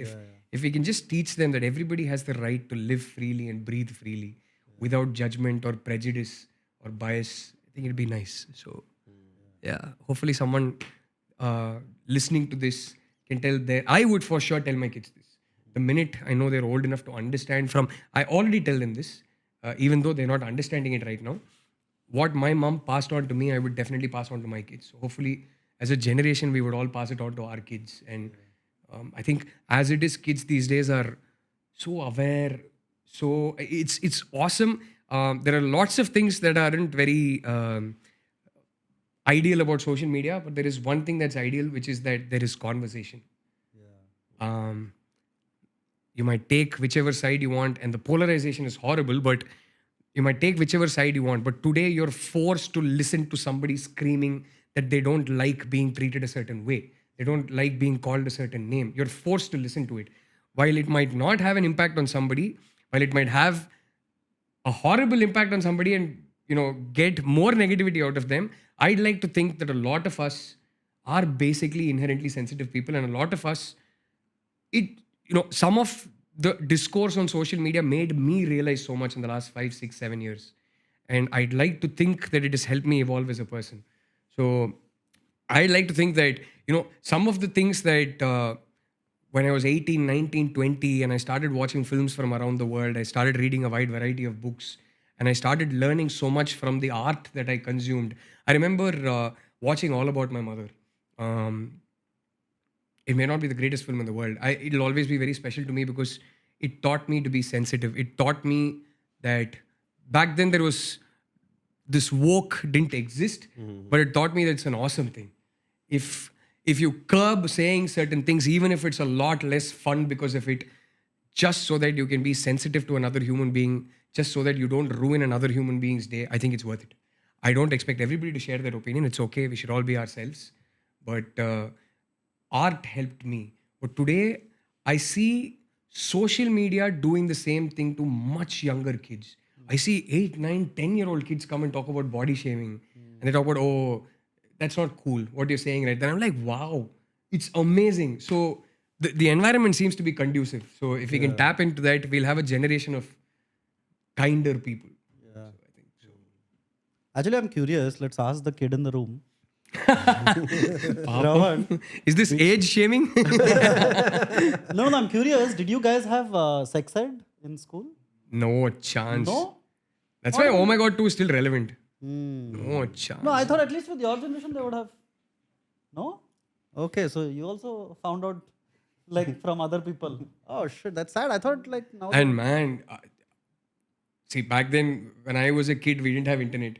And obviously, like I used to live in a street where I was in 5th, 6th, 7th standard, whatever, and there used to be 12th standard college first year. In Chennai, it's 11th and 12th. It's not inter, right? So there used to be 12th standard Annas and college first year Annas. And I don't know if it's okay to talk about all this, but my introduction to porn was in the worst manner possible as a child who wasn't ready for it. And that can be a scary thing. So if kids at my age, in my generation, if I was introduced to all this at such a young age, I can only imagine what kids are getting exposed to now at a much younger age. So if it is going to happen anyway, might as well regulate it. I get it. Where do you draw the line? Where do you say, no, this is not suitable for children? I don't know. I don't have an answer to that question. But I hope that there are wiser minds that are policymakers that figure a way out. I don't have the answers, but for sure, I think it's needed. So, my wife is very, very vocal about. She doesn't know how to go about sex ed so much, but she's very vocal about teaching kids good touch, bad touch in schools. Right? It's unfortunate. You don't. In an ideal world, we shouldn't be talking about all this to kids. It's horrible. You're sort of taking away some part of their innocence from them when you sit down and have a conversation about all this. But it is shockingly common how many kids get abused sexually and they don't even realize it. So are you going to be deluded and say, no, this is not something you have a chat with children about? And I get that sentiment. I get it. Or are you going to wake up to the reality and say, but if I don't, it's only causing even more trauma and it's complicating their own lives and they don't even know how to deal with it. We'd rather hold their hand and say, it's okay. It's not that big a deal. So I don't know. I don't know what the right answer is. But my wife is very vocal about it. She's very vociferous about good touch, bad touch. And then I watched Bhagwan Kesari. And man, that... I've always asked my child, I said, I know, right? But and I'm all for it. But how do we teach them? I mean, what do you, without robbing a child of its innocence, how do you have this conversation with the child? And I didn't have answers to that question. And then I watched Oh My God 2. And there's this beautiful courtroom scene about it. And it's such a simple answer. It's, say it as it is. We've given these things negative connotations and we've made them swear words. Just say it as it is, in Shuddha Hindi, in their case. And then I watched Bhagwan Kesari. And, my wife's been going on and on in social media. And I know a bunch of people who've been going on and on. They run campaigns about concepts of good touch and bad touch being introduced to children in different schools. One, Bhagwan Kesari, because it stars a mass matinee idol like Balakrishna Garu, will have the impact 10 years of such campaigns can have. And that scene was written so succinctly and simply. In అంతకన్నా సింపుల్గా మనం చెప్పలేం. And it didn't feel like watching that scene, it didn't feel like any kid in that room was robbed of its innocence. అంత బ్యూటిఫుల్గా నీట్గా చెప్పారు. So yeah, when I see these things I'm like, yeah, you are not smart enough to come up with answers, but hopefully there are other people. So there are other people, other writers like Anil Ravipudi, like the writer and director of Oh My God 2, who are able to simplify it and put it forward in such beautiful terms. So yeah. Actually, I somewhere read, I don't know how true this fact is, that apparently 1 in 2 Indian kids are sort of,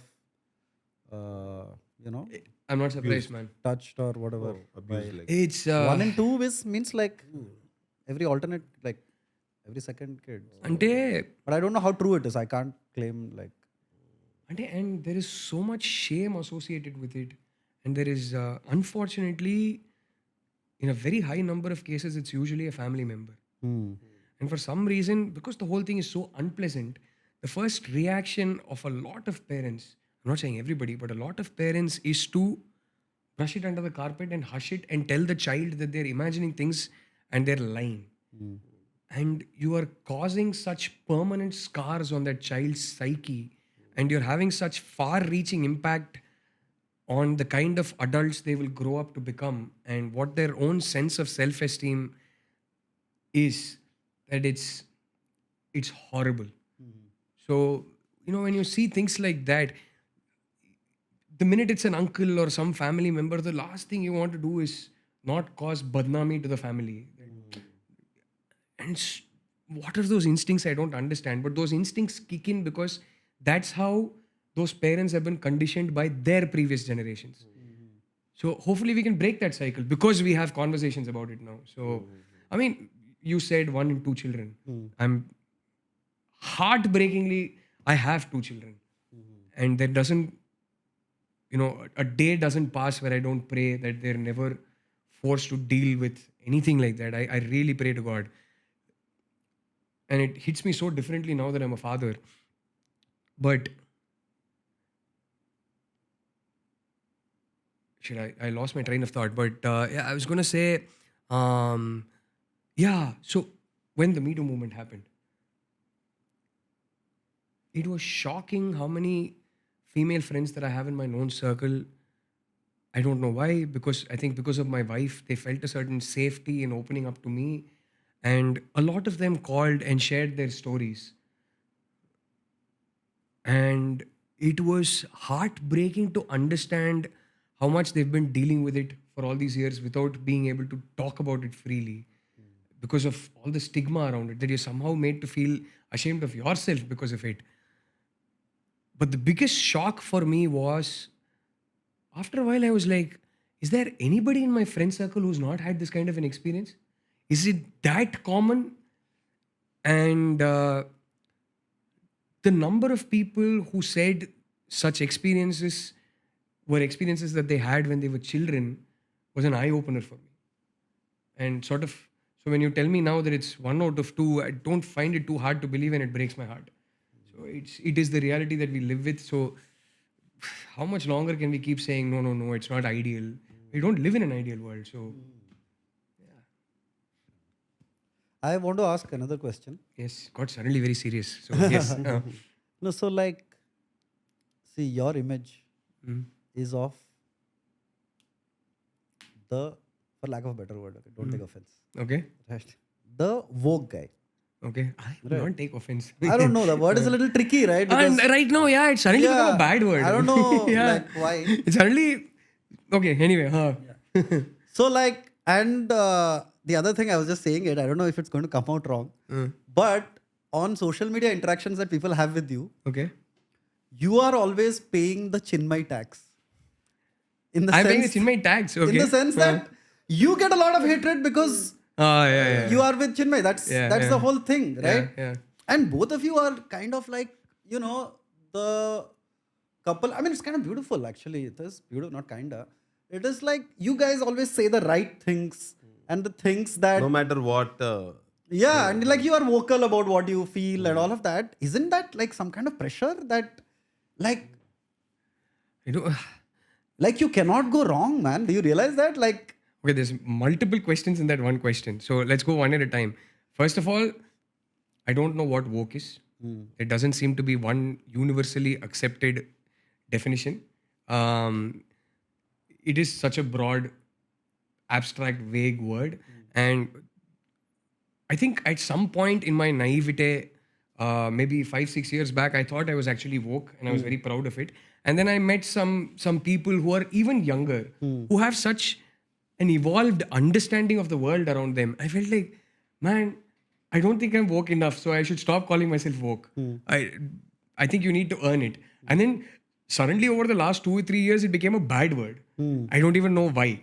So I don't know. If woke means being sensitive to another person's feelings, I am definitely woke. If it means something else, then I'm not. Having said that, even when being sensitive to other person's feelings, every year I learn something new. Every year I learn that, oh, so far I haven't been sensitive enough to a certain section of people, or in my usage of certain words, or how I frame certain sentences. While I thought it was okay, it's clearly not, because it propagates a certain stereotype, which then affects a certain section of people, because that stereotype propagates a certain prejudice against them, and they're treated on the basis of that prejudice. So I don't think I've earned the right to be called woke, especially when I look at some of these younger kids who are 25, 26. I'm in awe of them. I'm like, wow, I know what I was like at 25. How are they so wise when they're 25? So as far as woke is concerned, I'm not quite sure what it means anymore. But like I said, if it's somebody who's trying with each passing day in his life to be more sensitive to other people, I'm definitely that. And if it comes at the cost of me having less fun, I don't give a rat's ass about it. I'm happy to compromise on a bit of fun so that I don't ruin another person's day. Right? If I had to give you a simple example, like some people say, man, but we're taking it to a level where we're taking it too far now. We're too sensitive now. I mean, nothing goes, everything's seen. I understand that's coming because of the polarization. That's coming, and because of the polarization, the minute someone says something, it might not be their belief system, it might not be their values, but they say something in passing, they're judged for their specific words, and then permanent character certificates are handed out. So I am very wary of that. And tomorrow easily, see, simple, okay? When I sometimes see one of these trolls, or even an abusive troll, or somebody who's very insensitive and unkind, or is regressive on Twitter, I just remind myself that till a certain age, you were exactly like this. Maybe till 15, 16, 17, whatever. After a certain age, you were lucky to be exposed to a certain kind of art, because you had a certain friend circle or certain teachers who asked you to watch a certain kind of cinema and read a certain kind of books. You were lucky. And you started changing. Now, there are some people who had that realization at 12, 13, even in my generation. And there are some people who had that realization at 32, 33. And there are some people who are as old as me, 42, but don't have that realization. Each person at his own pace, or at her own pace. Just because at 42 today, you think you are reasonably sensitive, it doesn't mean you can judge another guy who's not there as you are, because there are other people who are even more sensitive than you are, and you were exactly like that other guy at some point in your life. So it's okay. I don't judge them. I don't feel angry. I'm okay. So I don't feel a pressure when some kid comes and takes it out on me or my wife. Sure, it hurts. For immediately 1 second, there's one thing that still jolts your system for a few seconds, which is, I don't know who you are. I've never met you in my life. I have never done anything to you.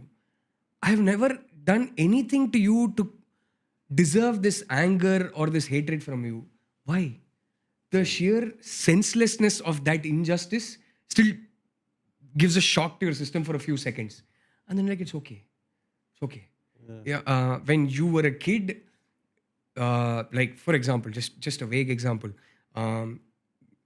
I used to be, in college and all that, in school, I used to be a Sampras fan, and I had a best friend who was an Agassi fan. Or say, for example, I was some actor's fan, and my best friend was another actor's fan. And we would sit and have the fights in our, streets, or in our balconies, or in our houses, or school, playgrounds, or whatever, instead of on Twitter. So we were lucky that we weren't exposed at an age where we didn't know what the shit we were doing. And I have said the same things about Agassi just because my friend likes him and he used to hate on Sampras. I've said the same things about Agassi that I see some people say on Twitter about, say, me or other celebrities and things like that. So I'm like, how different is it really?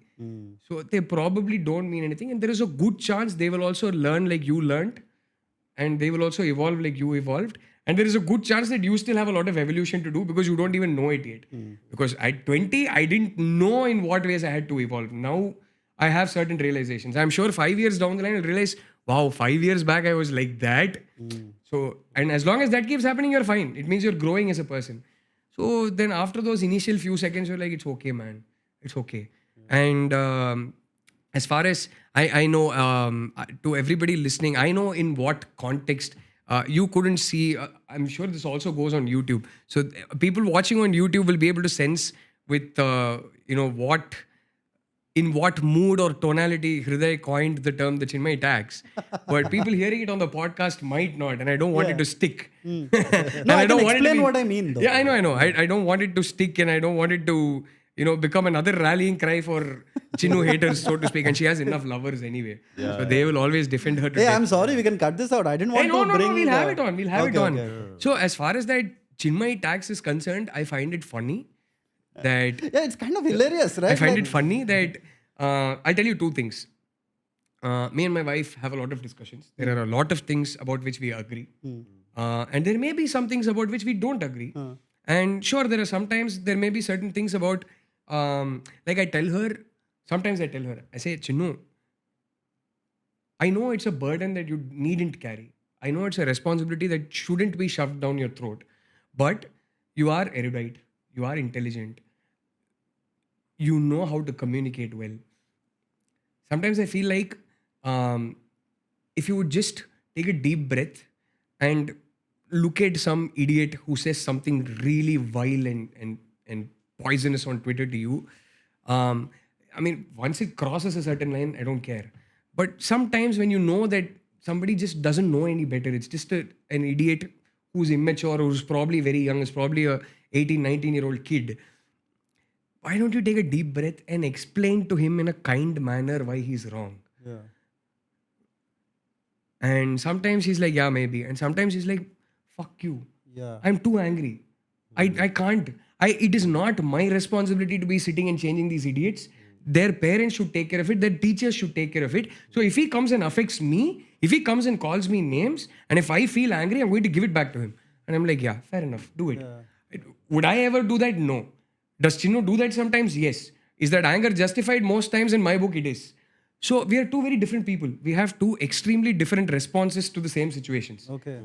And I can't be held responsible for her opinions, just like she shouldn't be held responsible for my opinions. Tomorrow we might have, luckily on most things we get along. I think that's why we married.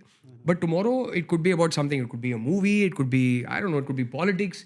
We might have two polar opposite opinions. I will respect the fact that she has a different opinion from mine. She will respect the fact that I have a different opinion from hers. And we'll get along. We are not going to love each other even 1% less. Unfortunately, on social media, it's not husband and wives fighting, right? It's strangers fighting. Yeah. And your only experience with somebody is that fight. So you don't have all the good things that you have with someone in life. You don't have the knowledge of how kind and loving someone is, how they make your life infinitely better. To say, it's okay. For example, my lot of members in my family and I have diametrically opposite political views. We sit down over an extended family dinner on a festival day or something. It gets worse than Twitter. Okay, it gets worse than Twitter. And then it'll be done and we forget it. We don't love each other 1% less, nor do we hand out damning permanent character certificates to the other person.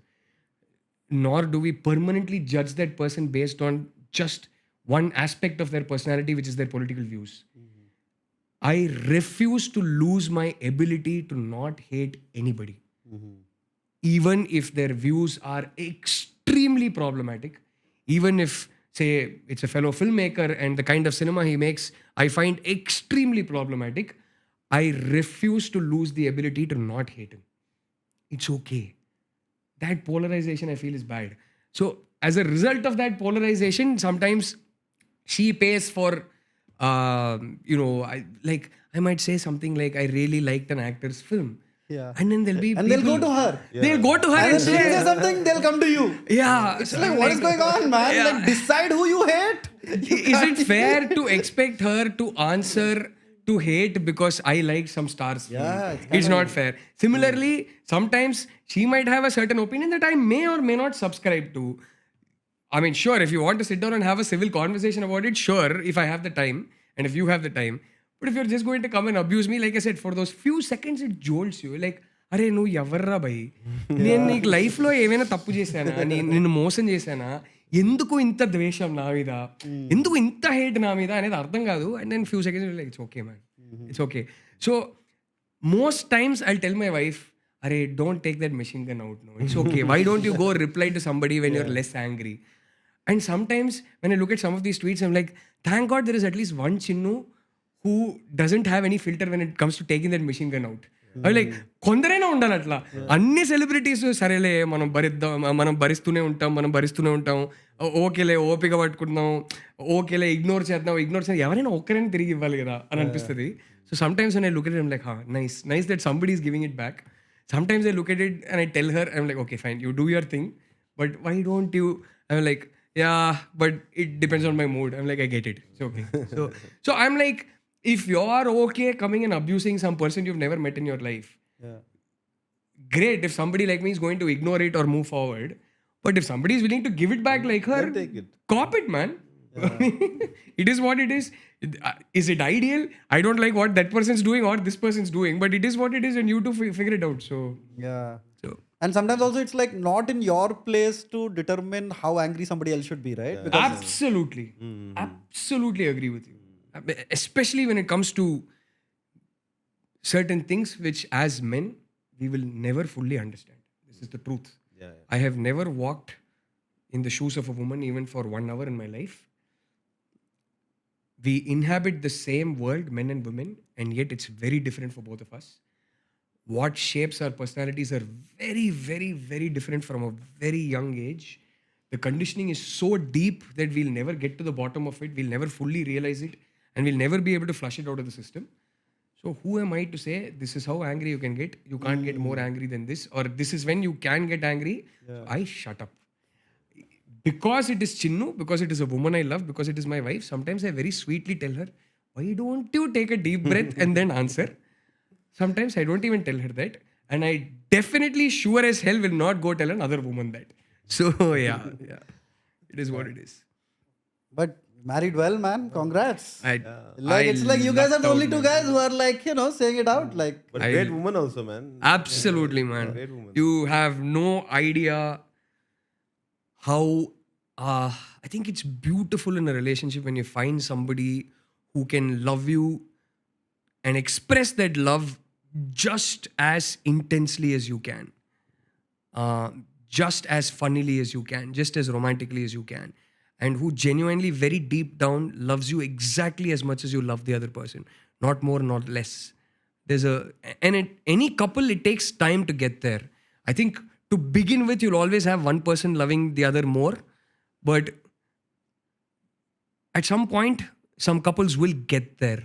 And it's beautiful to be in a relationship like that. It's beautiful to have a bad day, have someone say something horrible to me, or just feel incompetent or feel like you're not good enough, and then go back home and just be able to look in your wife's eyes how much you mean to somebody, and how much you're their universe, and how much they love you. And then you feel like you feel okay. So that's the kind of woman I married. Going beyond that, for all the people who keep trolling and abusing and things like that, there is a silent army out there who I know will do anything for that girl. I know the number of girls who feel heard and seen because of what she talks about on social media, who feel like, wow, if somebody like Chinmayi had to go through this, and if she's able to talk about it without feeling any shame, maybe I'm okay too. There's so many young girls struggling with all kinds of trauma who don't know how to make sense of it. And a lot of them on a daily basis. I see the number of DMs that come to her. Heartbreakingly, I see the number of 55, 60-year-old women who text her saying, I wish you were my age or I was your age and we were friends. It would have been nice to have a friend like you. There's so much unspoken. There's so much I could never express in my life that when I see your posts, I feel heard and seen. I feel a solidarity. I feel like, okay, there are other people out there and they get what I feel, and it's okay and I'll be fine. So I know, and so many men that send her these DMs, and I know she's a freaking hero. I'll never be the hero that she is. I don't have it in me. End of the day, push comes to shove, I'm a very my life, my family kind of guy. If there's too much negativity, my way of dealing with it is, okay, I'll turn around the other way. Because she takes it head on, because she has the energy to fight with it. She's a fucking hero for so many people. It's not funny. So sometimes when I feel bad that somebody is abusing my wife, which is always, it's just, I've reached a stage where I don't feel bad if somebody's abusing me or trolling me. Trolling though I half the times enjoy. When it's cheeky, when it's fun, I genuinely have a good laugh. Abusing, I've reached a stage where I've made peace with it, but I don't think I'll ever make peace with someone abusing my wife.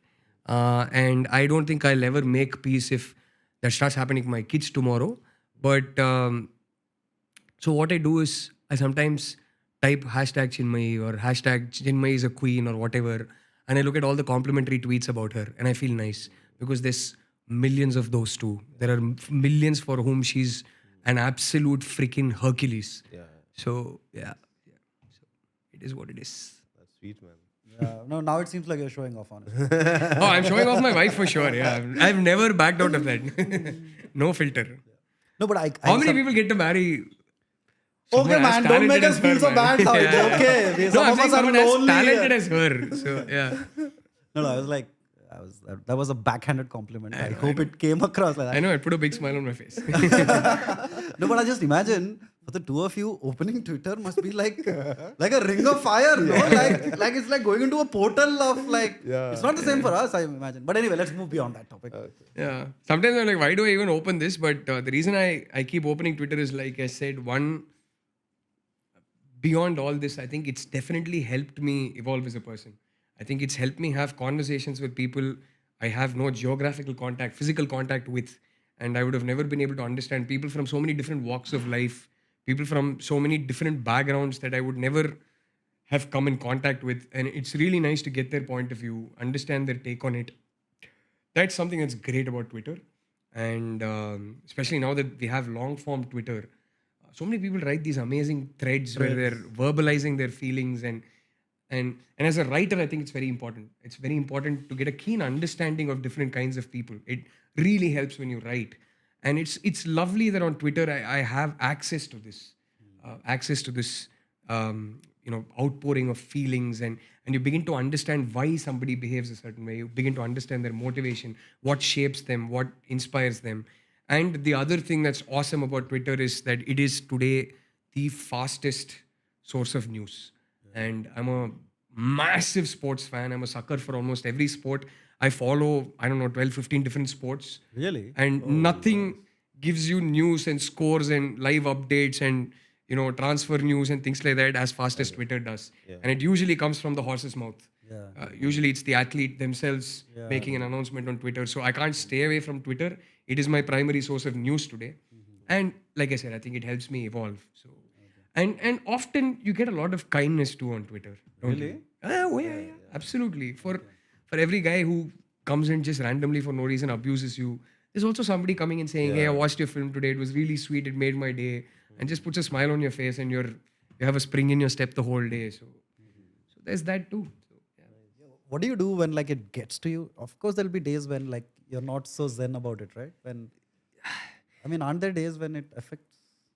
I think it mostly affects me when people abuse my wife. As far as I'm concerned, I think I've gotten used to it. I know how to deal with it now. But even that, so I have always, before the social media era also, I've always been the kind of guy that goes very silent when I'm angry. When I feel agitated or when I feel restless or angry, I go silent. I go to a corner or I lock myself up until I feel slightly better, because from a very young age, I've never liked exposing myself when I know I'm going to be horrible company. I don't like dumping my feelings on others. I'm not saying it's wrong. Sometimes it helps to dump your feelings on others, but I am a bottler by nature. So if there's a problem, I'll tank it up, and hence the premature graying. So I've always been like that. So it's kind of my natural reaction to Twitter in the early days also, when this was a bit of a shock to the system, was go silent. Never in my life, very, very rarely do I say anything when I'm angry. Because I'm always like, I'll say something that I'll regret tomorrow morning. And especially to somebody who I care about or whom I love. I'll say something that I'll horribly regret and I won't be able to take it back. So I'm the kind that naturally goes silent. So how I was dealing with Twitter was also, okay, something really upsets me, I'll just go silent. I won't open Twitter for a few days or a few hours until it's cleansed out of the system. These days though, I have ready-made cleanse. Ready-made, all I need to do is something makes me feel bad, I go play with my kids. And in like 15 minutes, I'm fine. Nice. So that's how I deal with it. So, yeah. What are these? Sorry. No, so then suddenly when you're playing with your kids, you feel like, hey, doesn't even matter, man. I mean, does it really matter? Some guy thinks this of you. So, What are these 15 sports? I'm curious that you follow. you really want me to list them? As in not Okay. not like an exam, but I'm just curious. Okay, But yeah. in order. So, Like, what is your most... football the most. Football the most. Football the most avidly. Cricket a very close second. Football, cricket, tennis a close third. When I'm making a film, sports like tennis and all start taking a backseat. I just like I said, I'm the kind of guy that deep dives and does one thing at a time. So everything else ceases to exist for me. I just start living, breathing, and eating what I'm doing at that point. But yeah, football, cricket, tennis, shuttle for sure. And I follow Indian athletics very, very avidly. I'm constantly on top of which Indian athlete is doing what, and therefore, by natural extension, also on top of what's happening in the world of athletics and things like that. Massive Neeraj Chopra fan. He's made me so proud. He's given me so much joy. And I don't know if you can go find that tweet, it'll be nice. But before the Olympics started, I remember tweeting that I have high hopes on Neeraj Chopra. And 1 or 2 days before the event, I said, I have high hopes on a gold medal, and you never know. Yeah. And it happened, and I was sitting in my living room and I watched him win that gold, and I was crying, man. I had tears in my eyes. That's what sports means to me. Yeah. And Indian sports means to me, because I know how difficult it is to be an athlete, a professional athlete in India. The odds are stacked against you. It's getting better, but the odds are stacked against you. And then motorsports. There used to be a time when I used to watch and follow motorsports most avidly, especially Formula One and what used to be called 500cc racing when it came to bikes then. Now it's become something else. They've basically clubbed the superbikes division and the 500cc division now. So back then, there was a time in the 90s when Doordarshan, most people don't know this, before the Star Sports cable TV days, Doordarshan used to live telecast select races from the Formula One calendar. Really? Yeah. So that, so we used to watch it on Doordarshan back then, and I used to be a massive Schumacher fan. So these days, motorsports have taken a backseat, but I still follow scores online. Basketball, big time. Basketball, again, there was a phase in my life when I would watch basketball the most, because I played basketball for school and college. These days, I watch a match here and there. I don't get too much of a chance, but I'm on top of scores. I know what's happening. I know who's playing well. I know who's making it to the NBA mostly, but I also follow Indian basketball and figure out what's happening and things like that. So what else? I keep tabs on what's happening in world boxing. I have a very weird relationship with combat sports. I was going to ask you that. Like MMA So and... I'm a guy who's incapable of violence. I find it very difficult to even slap somebody. And I've been like that since childhood. I just can't. Unless really, really provoked, I can't raise a hand. So I have a very weird relationship with combat sports in that, there's a massive bout happening. Like the heavyweight world title is on the line. I'll turn on and then 5-10 minutes I'm like, man, I can't watch this.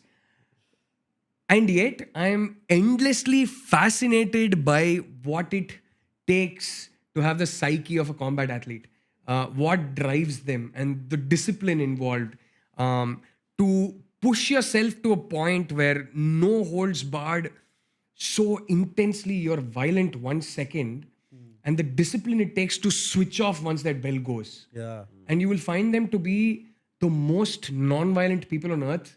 Not all of them, some of them. They're monks outside of a ring because more than us, they know the value of violence and they know the damage it can cause. Correct. They know their own power and they are most scared of it than more people. And they found a way to channelize it into a sport. And that I find that beautiful. So I keep tabs. Like I'd recently gone to shoot in Thailand for a Hindi film that I'm acting in called Jigra. That's the one in which I said I'm working with Alia Bhatt on. It's a Vasan Bala film. So yeah. Oh, I love Vasan Bala. Man, damn interesting filmmaker, and he's, I think, hands down the sweetest filmmaker I've worked with. What would you think of Vasan Bala? Before I'd met him for this film, I thought he'd be this intense, serious guy. No, he's a funny teddy guy. bear. Yeah, he's a funny guy. He's a giant adult teddy bear. Yeah. Not just funny. He's a sweetheart. But anyway, so we'd gone to Thailand to shoot. So I made it a point to, I said, you won't be able to watch this on TV, but I want to get it live. I want to experience secondhand what they experience inside a ring. So I went to an international MMA bout.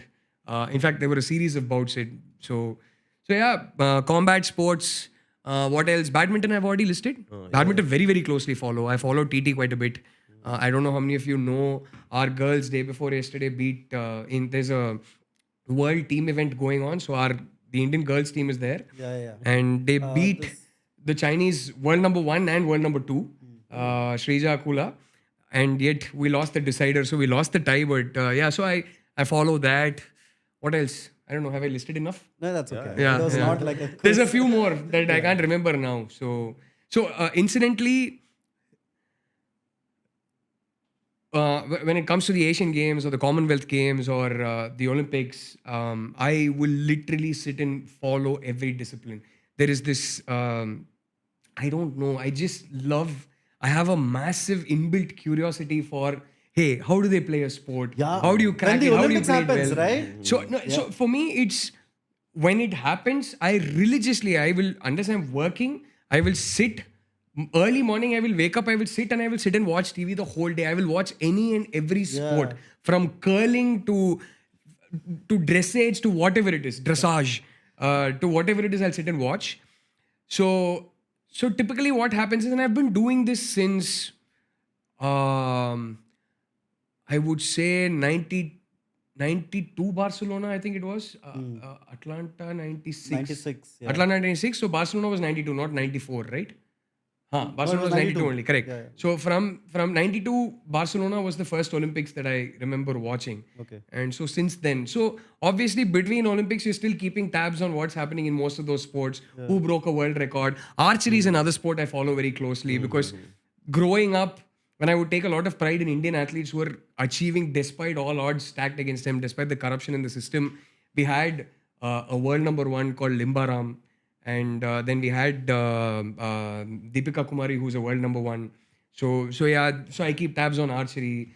There was a point when there was this world champion, world number 1 carom player from Chennai, and I'm a Chennai boy, called Mario Hriday, who had won 4, if I'm right, world championships in carom.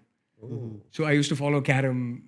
I was like, and he had a couple of disciples who also went on to win world championships. I follow Q Sports, by the way. So because I play snooker, I play pool. So I follow Q Sports. So I'm on top of who's world number 1 right now, who's winning at the Crucible, what's happening, who won the majors this year and all that. Golf is another sport I follow. I watch all the majors for sure. And I follow the scores of all the other events that are happening through the calendar year. So yeah. That's quite a list. And I'm sure I'm forgetting a few that I follow quite avidly. So you're always entertained in either ways, following any of the sports. It's a way of life, man. Absolutely. It's a way of life. But I am not emotionally involved in any sport as much as I am in football, cricket, and any sports in which an Indian athlete is doing well. Then I get really emotionally involved. So yeah, I think there were different phases when it was tennis and basketball and all that, but I think for the longest time, ఏది కొంచెం ఎక్కువ అయినా మళ్ళీ ఇది పైకి వచ్చేస్తుంది football and cricket. So So Pro and- Kabaddi also. Sorry. Pro Kabaddi also. Yeah. I follow Pro Kabaddi also because obviously there's a Hyderabad team there, Telugu Titans. So I'm always curious. Any Hyderabad team playing any sport, I'll follow. So yeah, I've been to our stadium here in Uppal to go watch HFC Hyderabad FC's matches in ISL. So I'm not a guy who follows only English football and European football and all that. I very keenly follow what's happening. We're not having a great season. We had a couple of great seasons in between. We're not having a great season now, but yeah. So ISL is also something I follow. So yeah. So ఒక్క sport like football తీసుకుంటే ఒక్క sport లోనే there's too much to follow. There's the league happening in England. There's the league happening in France, Germany, Spain, and then there's the Champions League, and then there's Indian football. So I follow Indian football very, very, very closely. So there's quite a bit. So it takes up a lot of my time if I'm free. So, I mean, look at that. I'm just following. Go up. So that's my son. And look at the t-shirt I'm wearing. That's a Sunrisers t-shirt. I don't know, just randomly suddenly gave me that pose. So I immediately clicked it.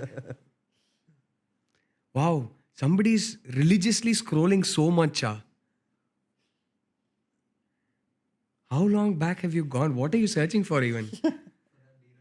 Neeraj Chopra's.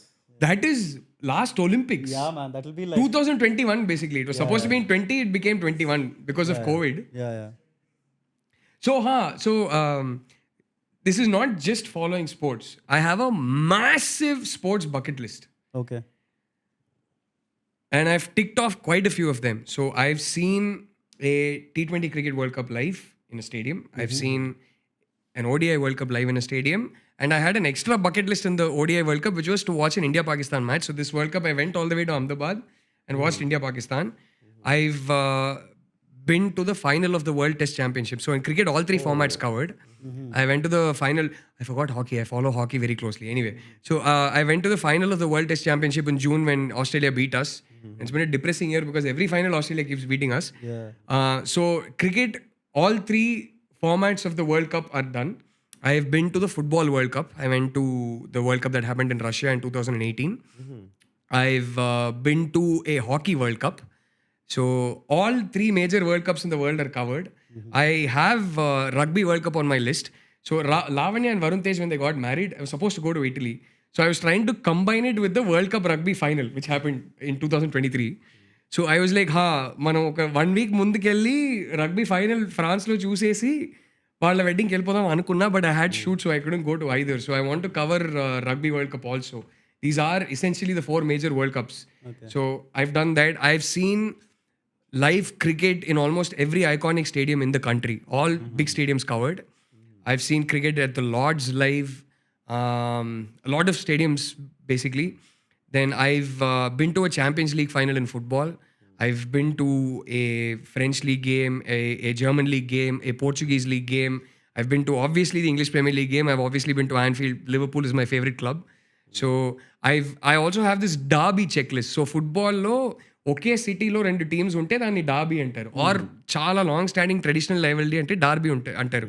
So I have a separate Darby bucket list. Which one do you want to go to? I've ticked off a lot. Okay. The one that I almost got covered 2-3 years back, but I just missed out was Mohun Bagan East Bengal. It is one of the iconic longest standing rivalries. derby rivalries in the world. It's an iconic rivalry. Which one? East Bengal versus Mohun Bagan. So I've even covered, like, for example, the Lisbon derby, which is Benfica versus Sporting Lisbon. So like అది కూడా వెళ్ళి చూసేసా. So ఇట్లా ఒక పెద్ద list ఉంది. దాంట్లో ఒక్కటి ఎలాగోలా it kept missing, and I'm finally covering it this year in August, which is the Olympics. So I'm finally going to the Paris Olympics this year. I tried my level best to get tickets for both Neeraj Chopra, and I'm fingers crossed, I know he'll go to the final. Hopefully he'll get a medal. I couldn't get tickets for the javelin final because it's like a lottery allotment. Okay. But I got tickets to the 100-meter final. Oh. So, which is the crown jewel event of the Olympics. So that's a massive bucket list item to go watch a 100-meter final in the Olympics live at a stadium. So I'm going to Paris this year. Oh, nice. So yeah. So what if like Rashmika gives dates? Only those dates for you to shoot? I am praying we finish our film before that, because I applied in the official online lottery of the Olympics website a year and a half back before I knew when we were going to make the film, which film we were going to make. So I've booked my flight tickets months back. So the same thing happened with Sheila Sow. What happened was I had booked Russia. నాకు చిన్నప్పటి నుంచి football world cup చూడాలనేది పెద్ద dream. I could always either not afford it or when I reach the stage in life where I could afford it somehow I would always be shooting whatever. ఎప్పుడు కుదరలా. Finally నేను Russia world కప్కి tickets book చేసుకున్నా. Tickets దొరికినాయి ఎప్పుడు 1.5 years 2 years before the world cup. Cut చేస్తే సడన్గా చీలసో గెట్ సెటప్. కట్ చేస్తే I finish making the movie. Cut చేస్తే పోస్ట్ ప్రొడక్షన్ టైం కొంచెం డిలే అవుతుంది. అంటే సినిమా రెడీ అయిపోయింది బట్ రిలీజ్ టైం కొంచెం డిలే అవుతుంది. కట్ చేస్తే suddenly Annapurna came on board to release the film. Cut చేస్తే నువ్వు వరల్డ్ కప్కి వెళ్ళొద్దు, ఇక్కడ కావాలి, ప్రమోషన్స్కి కావాలన్నారు. అరే ఇట్లా చేయకండి రా బాబు. అంటే చైల్డ్హుడ్ డ్రీమ్. అంటే బేసిక్లీ ఏమైందంటే నేను 20-day ట్రిప్ ప్లాన్ చేసుకున్నా. ఒక గ్రూప్ స్టేజ్ గేమ్, ఒక క్వార్టర్ ఫైనల్, ఒక సెమీఫైనల్, ఫైనల్ చూడాలి. కట్ చేస్తే I had to cut short that trip, loose out all that money on my flight tickets, my hotel bookings because it was all non refundable. And I went for only 5 days for just the semi-final and final and came back. And out of that, one of my friends took my quarter-final ticket and sold it. My group stage ticket actually went to waste. He couldn't sell it. He brought back and gave me the ticket. So yeah. So I hope it doesn't happen again with the girlfriend. Amma Talli Rashmika, నువ్వు ఇది వింటుంటే మాత్రం please ఎలాగైనా మన cinema first finish చేసేద్దాం. మేనేజర్కి చెప్పాలి. Correct. నేను ఒలింపిక్స్ కల్లా సినిమా మొత్తం ఫస్ట్ కాపీ రెడీ చేసి, అంటే ఆ టైంలో రిలీజ్ లేకుండా మళ్ళీ ప్రమోషన్స్ కావాలంటారు. సో ఆ టైంలో రిలీజ్ లేకుండా వెళ్ళి చూసేసి వస్తే హ్యాపీ. బట్ ఎనీవే నాకు ఈసారి టికెట్ దొరికిందే ఒకే ఈవెంట్కి. సో వెళ్ళమన్నా నేను ఆ 2 days వెళ్ళి 100 meter ఫైనల్ చూసేసి వస్తా. ఆ తర్వాత ఏదైనా చూసుకుందామని చెప్పి వెళ్తా అంతే. But as of now I plan for like a 15-day trip. చూద్దాం. But I'm curious, who do you support in like the football World Cup? Like which team do you? I don't have a favorite. So I used to have a favorite player which was Roberto Baggio when I started watching football in the early 90s as a very small child. Back then we would only get to watch the World Cup. అదొకటే దూరదర్శన్లో వచ్చేది. So 4 years ఒకసారి world cup మాత్రం టీవీలో వస్తుంది. So Roberto Baggio was my favorite player. So I used to support Italy because of him. And then once Baggio retired, I didn't really have a favorite team. I still don't have a favorite team. I just want to watch good football. When it comes to club football, I'm a massive Liverpool fan. So, Okay. But that hasn't translated to like supporting England at the. I hate the English national team. I love Liverpool, but I know it's weird and ironic. But actually, a lot of people who have a favorite English Premier League team are like that. They won't like the English team. Okay. I think as Indians, it's very difficult to support any English national team. Yeah. But no, without that stupid, I don't have any jingoistic bias or anything. It is history, but I can't get myself to. That Indian in me will somehow, like, hey, me really. I hope you guys go lose and come. So Yeah. yeah. So you don't have watched- tattoo. Sorry. What? So you don't have a tattoo or anything of Liverpool. I don't even have a tattoo of my parents' wife or kids. So no, I'm not a tattoo kind of guy. I don't know. Just I've never felt inclined or tempted to go have a tattoo done. So no. Liverpool. Huh? I have a friend, Bhavneet. He's a comic, a huge Liverpool fan. Oh, huh. He got a tattoo. You got a tattoo. And he has a funny stand-up joke in it. Like, I don't know if I should say it because it's his joke. Okay. But he's like, most people Oh, if don't. it's in his current set, then don't say it. Yeah. But I'll just give you this. Like, obviously I'll not tell the whole Correct, set. Yeah. Without spoilers. Yeah. But how do I? Nah, then fuck it. I can't give out. But I'll tell you later. It's kind of funny. Offline. Yeah. Yeah. Okay. So I understand this football obsession. Like, though I never got into it somehow. Because I follow other sports, but I just didn't, I don't know, get into football. Yeah, it's got to happen naturally. You can't force yourself to love a sport or a team. So అది కొన్నిసార్లు అలా జరిగిపోతుంది అంతే. But I do this thing to like kind of tick off football fans. Where I switch loyalties every year. Okay. And people lose their minds. Yeah. And I'm like, hey, why are you so attached? And they're like, you won't get it. You won't get fucking it. imposter. You won't. Yeah. You won't get it. And I'm like, okay, whatever. No, this tribalistic tendency of us versus them, while it's divisive in nature, when it's a sport, it's fun. It's low stakes. It's not making people hate. Although the hate in football forums is serious. Yeah, it's insane. vile, it's Yeah, poisonous, yeah. and I participate in it. The football fan Rahul is a very different guy. He's not at all philosophical. That's the one place where I let go. If football is so important to me because it is that one sphere in my life. It's not a conscious decision. It's just been like that, where that teenager in me is still alive. I don't feel the need to change it, and just automatically somehow it didn't happen. So I jump up and down, I lose my shit, and I like, Arsenal fans and Liverpool fans and Man United fans and City fans and all of us will be fighting with each other in a WhatsApp group we have. And there I'm a very different guy. It's just, I don't know. It's just like one compartment that's like a blast from the past that is so untainted. And it's a safe space for me to be that guy. So ఆ పాట కూడా alive ఉండాలి. ఏది? There you can't tell hey let it go. I would love to, but avvadu. How much football fans trigger each other is not funny. It will get the worst out of you. So yeah. Now I'm getting a tinge of it like after following 10 years of SRH. Something like after 10 years or 15 years. Then I'll like. So you get the feeling, right? Yeah. So ఇప్పుడు yearly 1.5 months కి నడిచే IPL కి ఇంత ఉంటే year long 10.5 months కి జరిగే football calendar, football season కి ఎంత ఉంటుంది? Like weekly twice you're at each others throat. You're just ruining each other's mood. You're throwing shit on each other. So yeah, it's very intense. I think that's what I like. That's what I envy in a way about football fans.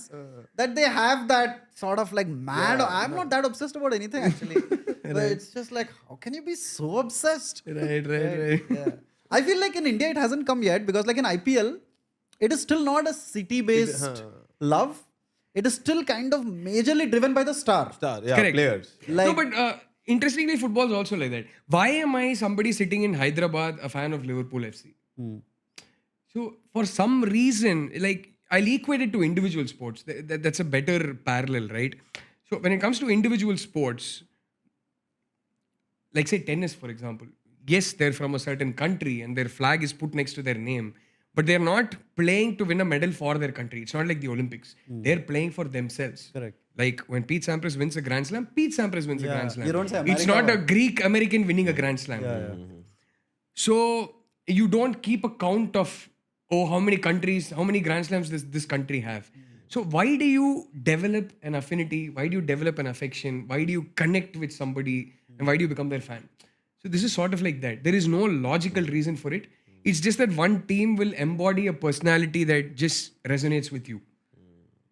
And loyalty and love and affection and a feeling of a certain tribal oneness are all heroic qualities. They're all very intense qualities. They're things that make us feel alive. And football gives us that year long. Football lets us be heroes on an everyday basis because we're standing up for our team. We're defending our favorite player in the face of hate. That loyalty makes us feel like a hero for that day. I don't know. I can't explain it better than that. But so it's. I have nothing to do with the city of Liverpool. Why do I support them? I don't know. There is something about that club that that resonates with me. So it's as simple as that. So, and I think that's how it should be. Like I have friends who are fans of the Australian cricket team. I'm like, fantastic, bro. I will fight with you. I will abuse them because I'm an Indian cricket team fan. We will fight with each other. But I'm not one of those guys who will give them character certificates or name call them. It's okay, bro. It's a sport. Chill. You should be able to support whoever you want to support. It's okay. Like I remember in the 90s, I had a classmate. I'm an Indian cricket team fan. So I used to hate the Pakistan cricket team, obviously. Because that's how you're conditioned. And it's like one blind hatred. Because that's what your elders teach you, to hate the Pakistan cricket team. Unfortunately, you also hate another country. But anyway. So growing up, I had one classmate who was a massive Wasim and Waqar fan. So he would like have this thing he had drawn on his school bag. That one big W with half of that W extending into Wasim and the second half extending into Waqar. oh, the kind of shit they would have given him. So back then, we gave him a lot of shit. But there's a difference between the shit we used to give him and what happens now. I can't define it. I can't explain it. We didn't hate him. He was still my best friend. We didn't call him an anti-national or... I don't know. So today, because of social media, it's so polarized that Yeah. I don't know. It's weird, right? I mean, I have friends who are fans of the West Indies cricket team, for example, Yeah. and they continue to be. I mean, God bless their loyalty. Imagine. That's true loyalty. Yeah. I know, right? So it's okay. I mean, chill, man. It's a sport. Where else should if a certain team's way of playing or their personality or their DNA resonates with you, by all means support them. So yeah. No, I'll admit this. Unless Pakistan is playing India, I will always support Pakistan. In the Really? sense, as in I love the team. Dude, they have no money. As in not as much as India. Right. And yet, like they are so unpredictable, man. Those Yeah, guys. yeah. Like especially when they're bowling, it's like a work of art, dude. Yeah, They have an One assembly wicket- line of fast Yeah. bowlers. And they'll defend like small totals, like some Correct. 180, 170. And They're suddenly, fun to watch because of how unpredictable they are. yeah, and one wicket will fall, and then you see a change. Like there is a charge in the air, right? Yeah, and then another will come, and another will come, another. Correct. So it's amazing that, like, in spite of all of the stuff they had to go through, like cricketers being shot and all that, right? Yeah. In spite of that, it's like They don't get to play their home games at home. Yeah. That's pretty sad. Yeah. Yeah. And so that's why in a big tournament, unless India, of course, because hey, not that good also. But unless it's India, Pakistan, if Pakistan is playing Australia, I am with Pakistan. Pakistan is playing England, to even more with Pakistan. I'm always like, hey man, like they are kind of nice to watch, like to root for. I kind of course, in our childhood, I never supported them because they were too good and we were not as good. Yeah, Right? We I would know keep what you mean. losing to them. Yeah, oh man, I used to get so triggered by the sight of them. And I watched the Saeed Anwar 194, or was it 196? 194. 194 Yeah. live in the ground. I was in Chepauk that day. Oh, really? Yeah, imagine. Man, I feel for you. Oh man, it was a hot day. nightmare. It was a hot summer. So night ball was flying to all corners of the park, and the crowd, like, ఇప్పుడు Pat Cummins చెప్పాడు కదా, our aim is to silence 120,000 crowd అని. That day we were silent and how like wow. Actually, India kind of did give like some sort of a fight back. I think Ganguly also scores a century or something. No, Dravid scored his scores a century. first ODI 100 that day. 107 or something. 105, if I'm right. 105. So here's an interesting thing. Here's an interesting tidbit. Dravid is my childhood hero. Okay, he's not just my favorite cricketer. He's not just my favorite athlete. I didn't realize back then, but he had such a. I recently tweeted about it, saying no other human being in my impressionable growing up years has had a bigger impact on me, apart from my parents, than Dravid. Really? I don't know. There's something about him that just made me gravitate towards him. I would subconsciously, without realizing it at that age, mold myself to be a Dravid. I always liked being that rock solid guy who's the foundation, but doesn't do the glamorous bit, doesn't get the credit. I used to, the workman nature of Dravid's game appeals so much to me, right? I used to love how Dravid was an extremely selfless team player. You make him go 5 down, he'll go 5 down, he won't complain. You make him go opening when we're abroad because the ball is swinging, because you have to protect the stars, he'll go do that. You make him keep wickets at 37 or whatever, 34, he'll do that. You'll say, okay, we don't need you to play T20. Oh, actually now come play 2 games for us. Okay, I'll come and play for you. He's I mean this in the best way possible. He was like a load-bearing donkey for the Indian cricket team, right? Selflessly, without complaining, and he would always give it his absolute best. So that appeals so much to me. So Dravid, I watched for the first time in the ground when there was a Tamil Nadu versus Karnataka Ranji final in 1995, I think it was. This was before Dravid has made his debut. So it has to be either the 94-95 season or the 95-96 season, because 96 Dravid made his debut in England, in the England Test tour. So I watched Dravid in the Ranji final. I obviously wanted Tamil Nadu to win. So I went to that final and Dravid scored 100. And Karnataka won the Ranji trophy that year. And it was a treat watching him bat. And me and my friend had gone, the Pakistan cricket fan friend. We were the only 2 people in the stadium. Okay, entire Chepauk. It was an amazing experience because Chepauk is like a mythical place for us. Whenever we've been to Chepauk, there's always 45,000-50,000 people. It's jam-packed. You can't move. You can't even go to the bathroom. And then suddenly to watch that Ranji final in Chepauk, we were walking around every session from one stand to another. We were sitting in every stand possible because it was free tickets. Anybody could come, and only two of us were there. Probably like 20 people in all. Okay. So I watched Dravid score a Ranji 100. And I became a fan of that. I was like, what a player. And then I went and joined Guru Nanak College. I passed out of school in 98. I joined Guru Nanak College in Chennai in 99, 98, 99. And it so happened that my college, and that's not why I joined the college, but my college cricket ground was one of the best grounds in Chennai at that point, was the home ground of Vijay CC, which is India Cements' first division team. Chennai League first division team. And Rahul Dravid was the captain of Vijay CC. He wouldn't play too often, but when he was not on international duty, he was a permanent employee of India Cements. Okay. So he would come and play first division cricket in Chennai for Vijay CC. So one day in college, I anyway hardly went to class. Dravid was playing. Of course, I'm not going to go to class. And I was evening college. I came first thing in the morning. I sat down whole day in the hot sun. I watched Dravid score a first class 100. Okay. He scored 100 that day, 124 or something for Vijay CC. And it was surreal because this was after he had become an international cricketer and all that. I'm a massive Dravid fan. And there is no stadium, pavilion, nothing. We are sitting just outside the boundary rope on a parapet wall, and I'm watching Dravid like here. It was surreal. And then I have seen Dravid score his first ODI 100 in Chepauk that day when Saeed Anwar got 194. So I have seen Dravid score a Test 100, first class 100, Ranji 100, not first class, sorry, first division, City first division 100, Ranji 100, and an ODI 100. So yeah, it's. That reminded me of that. By the way, you guys realize we've had like a 1 hour detour about sports. నువ్వు అడిగా కదా cinema తీస్తుంటే doubt వస్తుందా అని. ఇప్పుడు నాకు doubt వస్తుంది, ఎవడు వింటాడు ఇది, ఏం మాట్లాడుతున్నాం మనం, ఎక్కడి నుంచో ఎక్కడో వెళ్ళిపోయాం, ఎవడు చూస్తాడు రా బాబు అని. But yeah. No, but I can connect the two topics back and pretend like it was all part of the plan. Okay.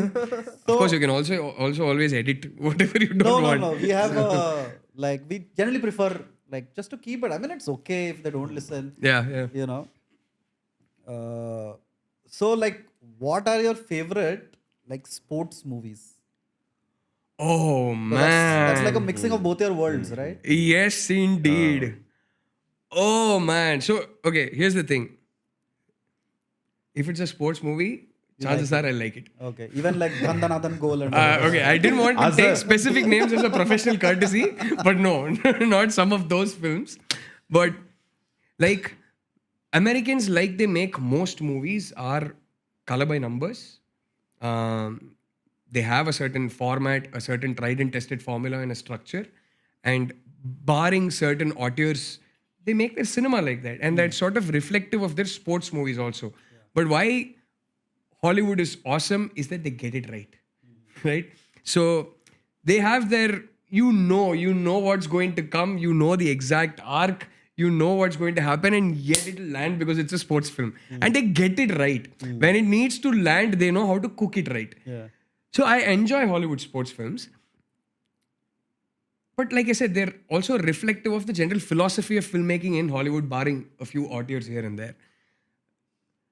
What I really love it's also reflective of their filmmaking because they've also been far more experimental. They don't have a method. There is no formula. For them, filmmaking is a self-expression, and they take greatest pride in not in box office numbers delivered, but how personal is your expression on film, and what kind of new narrative structures or styles or grammar have you been able to push boundaries in? What have you been able to introduce to the art form? Europeans take pride in that. So there are some of these European sports films that are as wild, unpredictable, and just so awesome and original to watch like their other films. So I have a bunch of my comfort food kind of American sports films Like which? that hit the right notes. That will always, 50 times also you watch it, it'll make you feel the same way. Yeah. Like there's this one really, really sweet underdog film called Cool Runnings. Cool Runnings. So I watched this as a kid, and I fell in love with that film. It made me feel all kinds of amazing things. And I recently watched it about 4 years back, and I loved it just as much. It made me feel like a kid again. What sport though? I'm not like. It's about bobsledding. Oh yes, I've heard about this movie. It's a lovely film. It's an insane movie. Yeah. So it's a really sweet film. You know Yeah. exactly what's going to happen, Yeah, but yeah. they just, tick the brackets Yeah, off so yeah. nicely. And also because it's set in a Caribbean island, the flavor is different. It's not like a typical American film. There is this other film that So I went through this phase in my late teens till about my late 20s for almost 10 years when I'd become very cynical, very logical. My worldviews were beginning to catch fire. They hadn't yet crystallized. I was trying to understand. I was out of a cocoon called school. I was out of a cocoon called Chennai. I was out of my comfort zone, and that made me content with the rest of the world. I had all kinds of new life experiences. And I began to watch a certain kind of cinema that set my mind on fire. Right? I'd gone through this phase where anything emotional, anything manipulative, anything predictable, the one snob phase that I think everybody goes through, I certainly did. And there was this one film called Angels in the Outfield, which is a remake of a 1956 film. But I am talking about the newer film in which Joseph Gordon-Levitt is a child artist. And They showed us this. We saw it in school, I guess. Is it a baseball movie? yes, it is. Yes. No. Anaheim LA Angels. Angels or- Anaheim Angels. Okay. Yeah. Anaheim Angels is an actual baseball team. Yeah. So baseball is another sport that I follow the scores of, by the way. Yeah. NFL I don't, but baseball and MLB and NBA I do. So this film weirdly, not just as a sports fan, but it also spoke to me as a human being. Yeah. It told me in the middle of that phase, this was that one obviously emotionally manipulative movie that I fell hook, line and sinker for. And I think much later, around my late 20s, when I started opening my heart up again and I started watching films with my heart also rather than with just my mind, where it's okay if a film wasn't logical as far as it gave me an experience, it made me feel something. Watching this film made me realize deep down what my real nature is, even though I was going through a lot of changes as a human being. And then I ended up watching this film again at the end of that phase, when I think I'd stopped being so cynical and Yeah. Because I still remember the climax. It's insane. Man. Do you remember? I don't remember the climax. So but I think there are two watching kinds of people in this world who will find this the most ridiculous, nonsensical film, and people who will find this the most magical, Yeah, like a gooey, warm Yeah. hug of a film, right? So even through the middle of that phase, I loved this film. And then at the end of that phase, I happened to rewatch it. And I realized who I truly was. I realized I'm capable of loving all kinds of films. And I realized I am a heart guy more than a mind guy. I needed that 10 years off to allow my mind to develop, to understand the world and society and politics. But I'm like, but this is really who I am. I'm a heart guy. So this film is very special to me for that reason. Neither of these two films are by any means the best sports films made. But I'm telling you two films that speak to me very personally. And then I have your usual American favorites like your Remember the Titans and Mighty Ducks of Mighty Ducks. And then what is that other movie? Coach Carter. I love those kind of films. And I also love the seriously more serious, author-made sports films like, say, Any Given Sunday and your serious sports films. But I think my favorite American sports film beyond all this, as a cinema lover, as a filmmaker, as a writer, for more academic purposes, would definitely be Moneyball. I think I can watch Moneyball any number of times. It's a film I watch very frequently. If I'm very bored, I don't know what to watch, I watch Moneyball. Okay. And, the theory of diminishing utility of returns, marginal utility theory, right? That never happens to me, that film. Any number of times I watch it, I only love it more. So that would be my favorite American sports film. But as a breed, I enjoy European sports films more. And there's some really interesting ones. There's this sports film called The Damned United. Damned. The Damned United. Okay.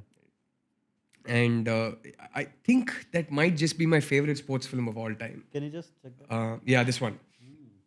Then there's a few, man. There's quite a few European sports films. I don't know, off the top of my head, I suddenly can't seem to remember the others. But yeah, like I said, when it comes to American films, the slightly another warm, gooey film that always gives me the feels in the stomach is this golf film called The Greatest Game Ever Played. It's based on a true life story. It stars. I think I watched parts of it on TV. You might have. It stars. yeah. What's his name? The Transformers guy, Shia LaBeouf, as a child artist. Yeah. This one's another all-time favorite of mine because it's based on a true life story. Correct. And the real story of Francis Ouimet is such a heartwarming, inspiring story. So if you haven't seen it, if you get a chance, watch it again. If you're one of those guys who likes your warm hug of a film types that hits here. Oh, it's a Disney film. Yeah, it's a Disney film. So this is another favorite of mine. Seabiscuit I really like. It's a very well-made film. Even though it's not as no-nonsense as, say, an Any Given Sunday. It's still or Moneyball. Those are really well-made films. That's cinema. These are made with a very specific agenda that we are going to make people feel and make them walk out of the theater with their hankies out. Yeah. But they deliver. Yeah. So The sports movies, one genre where I'm okay with cliches. In Absolutely. fact, if you don't give me one or two, I'll be like, hey man, why are you trying to be intelligent? I know, right? I know. Give me like a crying mother, you know? Correct. Like an old father. I need that. Like, Correct. yeah, And so- that 48 frames per second last shot Yeah. where you don't know. You know, and yet you don't know. And It's a must. You need it. absolutely. And I think the one thing that Americans do smart is even though they're all pretty predictable and they all follow the same pattern, most of them are based on true life incidents. Yeah. So it's So you're at that least predictability curious. isn't a factor because Yeah. there is a certain I'm not going to judge it for the arcs or the screenplay structure because it actually happened. Yeah. So how you dramatize it is important for me, and they dramatize it just right. Yeah. So yeah. I watched this I don't know if it falls under sports movie, but I watched this movie called Iron Claw. It's come out now. I know. Yeah, It's about a very interesting true story. Yeah. I want to watch it. It's So still it's in like- theaters. What's it about? So it's like, these wrestling families, Yeah, like the yeah. Bret Hart family and the Rock family, Yeah. they're all like generations. So it's like this Von Theon family. I don't know if I'm getting the name right. Von Theon, right? So it's one family where they get into professional wrestling. Yeah. Oh, it got nominated for Oscars also. Yeah, it got. Hey, like, it's a fantastic filmmaker. I forgot who's making it. It's an A24 film, right? yeah, it's an A24 film. And who's making it? I forgot. Some Sean Durkin, I don't know. some who really that good is. director. I forgot. Anyway, yeah. So it's So like, was it good? as in, I don't know, good or bad. Like, Like any A24 film. yeah, it's like you can't, like, I don't know. But it's such a unique experience. Yeah, and so the story is basically, I'm sorry for like spoiling it for you guys. But don't. I'm definitely going to watch it. Okay, then watch Don't it. then. Yeah. Yeah. So I know what the story is about. It's about that curse that family. The Yeah. myth is that family has a curse. That I know because it's a true life story. Yeah. But beyond that, I don't know. So, What's the myth? So it's a family that had a lot of unnatural deaths at young age, at a very young age. That's all I know. I don't know more about the family and the myth than that. So it's about that family. So and yeah, professional wrestling, right? I don't know if you followed like WWF. It's like a crazy world, and like there were no regulations. So if we are calling this a sports film, then is there before I make claims like this, I always think. But I think off the top of my mind, if you ask me what my favorite American film of this century is, off the top of my mind, I think it would be The Wrestler.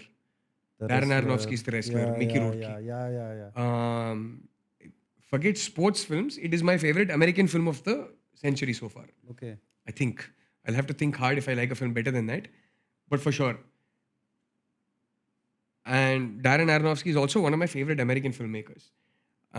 So if we're counting that as a sports film, I mean, when you think sports films, you don't think The Wrestler because it's pure cinema. I mean, it's so much more than that. It's a human drama. Correct. So if we are counting, then yeah, this would be both my favorite American film of this century as well as my favorite sports film of this century for sure.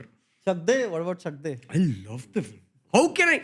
I am a massive Indian sports fan. I love hockey. And I have been a guy who from my teens has been advocating that our kabaddi players who are multiple world champions, which is essentially another World Cup I want to watch live, our hockey players, hockey died in our country and the rest of the world overtook us because we stopped caring about a sport we were already good in. We are, yeah. So, I mean, so for me, I've from my school and college days been crying that we give too much importance to our cricketers and the others don't get nearly as much funding, infrastructure support, systemic support, nor support from the public as cricketers do. So for me to go watch a Chak De, you can only imagine how much. Shah Rukh Khan doing his whole thing. मेरी तरफ देखो. Yeah. And somewhere it's the kind of film that's hopefully inspiring parents to let their girl children go play sports and things like that. It's a film that helps change so many. We might sitting here in our metropolitan homes think, but people know that. No.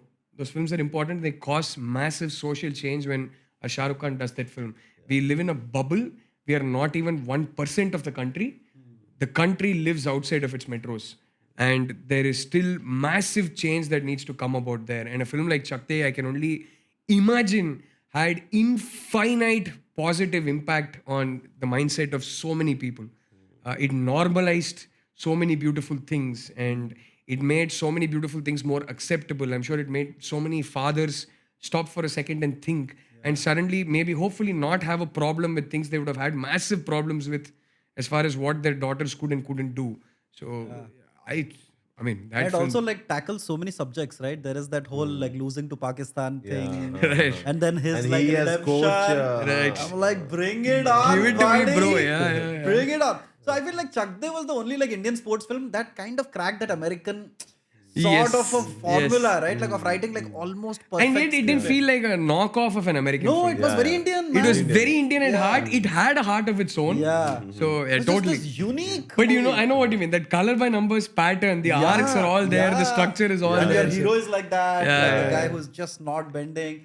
So What happened to the? It's such an Shimit interesting. Amin, no? Yeah, Up Tak Chappan and Chak De. Yeah. I mean, somebody else Where had is also he? spoken about. I think Rahul and Shashi when they had come. Rocket Rohit and Singh. Shashi. Yeah. Again, a very interesting film. but, Yeah. I mean, Up Tak Chappan blew my mind when it came. Yeah. What happened? What is Shimit Amin doing? Can I you have Google? no idea. I mean, He came in that beautiful decade, right? Which I think for Hindi cinema is the best decade, 2000 to 2010. easily. I think it was the best. So, Hands down their best decade. Maybe, I mean, there must have been decades before my time that Yeah. I would never really understand the impact of those decades for Hindi cinema. In my lifetime, by far. Yeah. Man, look at that filmography, dude. The hell? It's like Rocket Singh, Chak De India, Ab Tak Chappan. And that's it. That's it. Where is he? Why? I mean, please make more movies, Shimit Aman, if you're hearing this. Yeah, I mean, I think Ice he Cube's decided- chance in hell of him hearing this podcast, but yeah. Yeah. So I think he decided I'll make 3 good movies. And that's enough. And that's enough. Maybe he just didn't say it out. Like Tarantino says it out loud, where he's like, 10 films and I'm done. Yeah. He's like, man, that's too good a filmography. Let me not ruin it. Yeah. Cool. I think we are done with our questions. What We a have- random conversation. Yeah, that's what we're going for, man. Yeah, oh my God. Yeah, That as was. long as you were invested, we enjoyed it a lot. I thoroughly enjoyed it. Clearly, you can see, I'm sure you Yeah, got we have a separate 1 hour episode of only sports. I know what. Why would you call a Telugu actor, writer, filmmaker, and talk 1.5 hours about sports? And we covered from Neeraj Chopra to the Iron Claw family to God. What? Yeah, really random. You lived up to your promise that it would be freewheeling and free flowing. So yeah, I just like I said, I'm having severe doubts about. Everybody's going to be scratching their head and like, what? What is this conversation? And Well, if you're watching so far, thank you. Yeah. I mean, seriously, if there is somebody actually watching this far without having forwarded it, Yeah. I think I'll be friends with you, man. Yeah, you can ping him directly on Twitter also and tell. Yeah. Be nice though. Be I kind. am very curious to know. I'm very curious. Yeah, be nice if possible. But it's okay. I'm used to it anyway. But I'm very curious to know. Yeah. You really how? Okay, let's bet on it. See, views though. I think if somebody engages with 25% of your video length, it gets counted as a view or something like that. I'm not sure. 20 20? seconds. There you go. So somebody engages with your video for 20 seconds, it gets counted as a view. Yeah.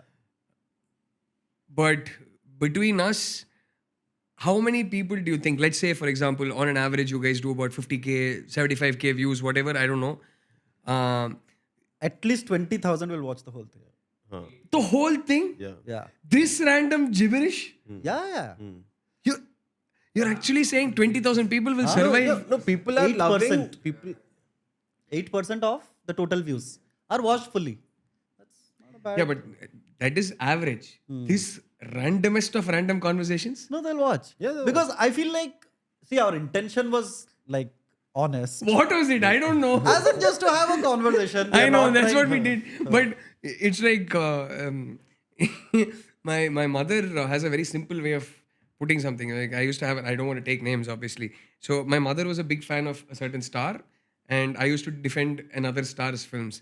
So I'm like, Summa, that guy, puts everything on film. There is a reason why people don't make films about people burping. It's like, because I don't need to see it. I'm not interested in it. So it's like, it's the intention was to have a free-flowing conversation, but why would someone else be interested in it? I don't know. No, I mean, because like, see, I feel like when somebody who comes, so our thing is we like delving into like people's obsessions, right?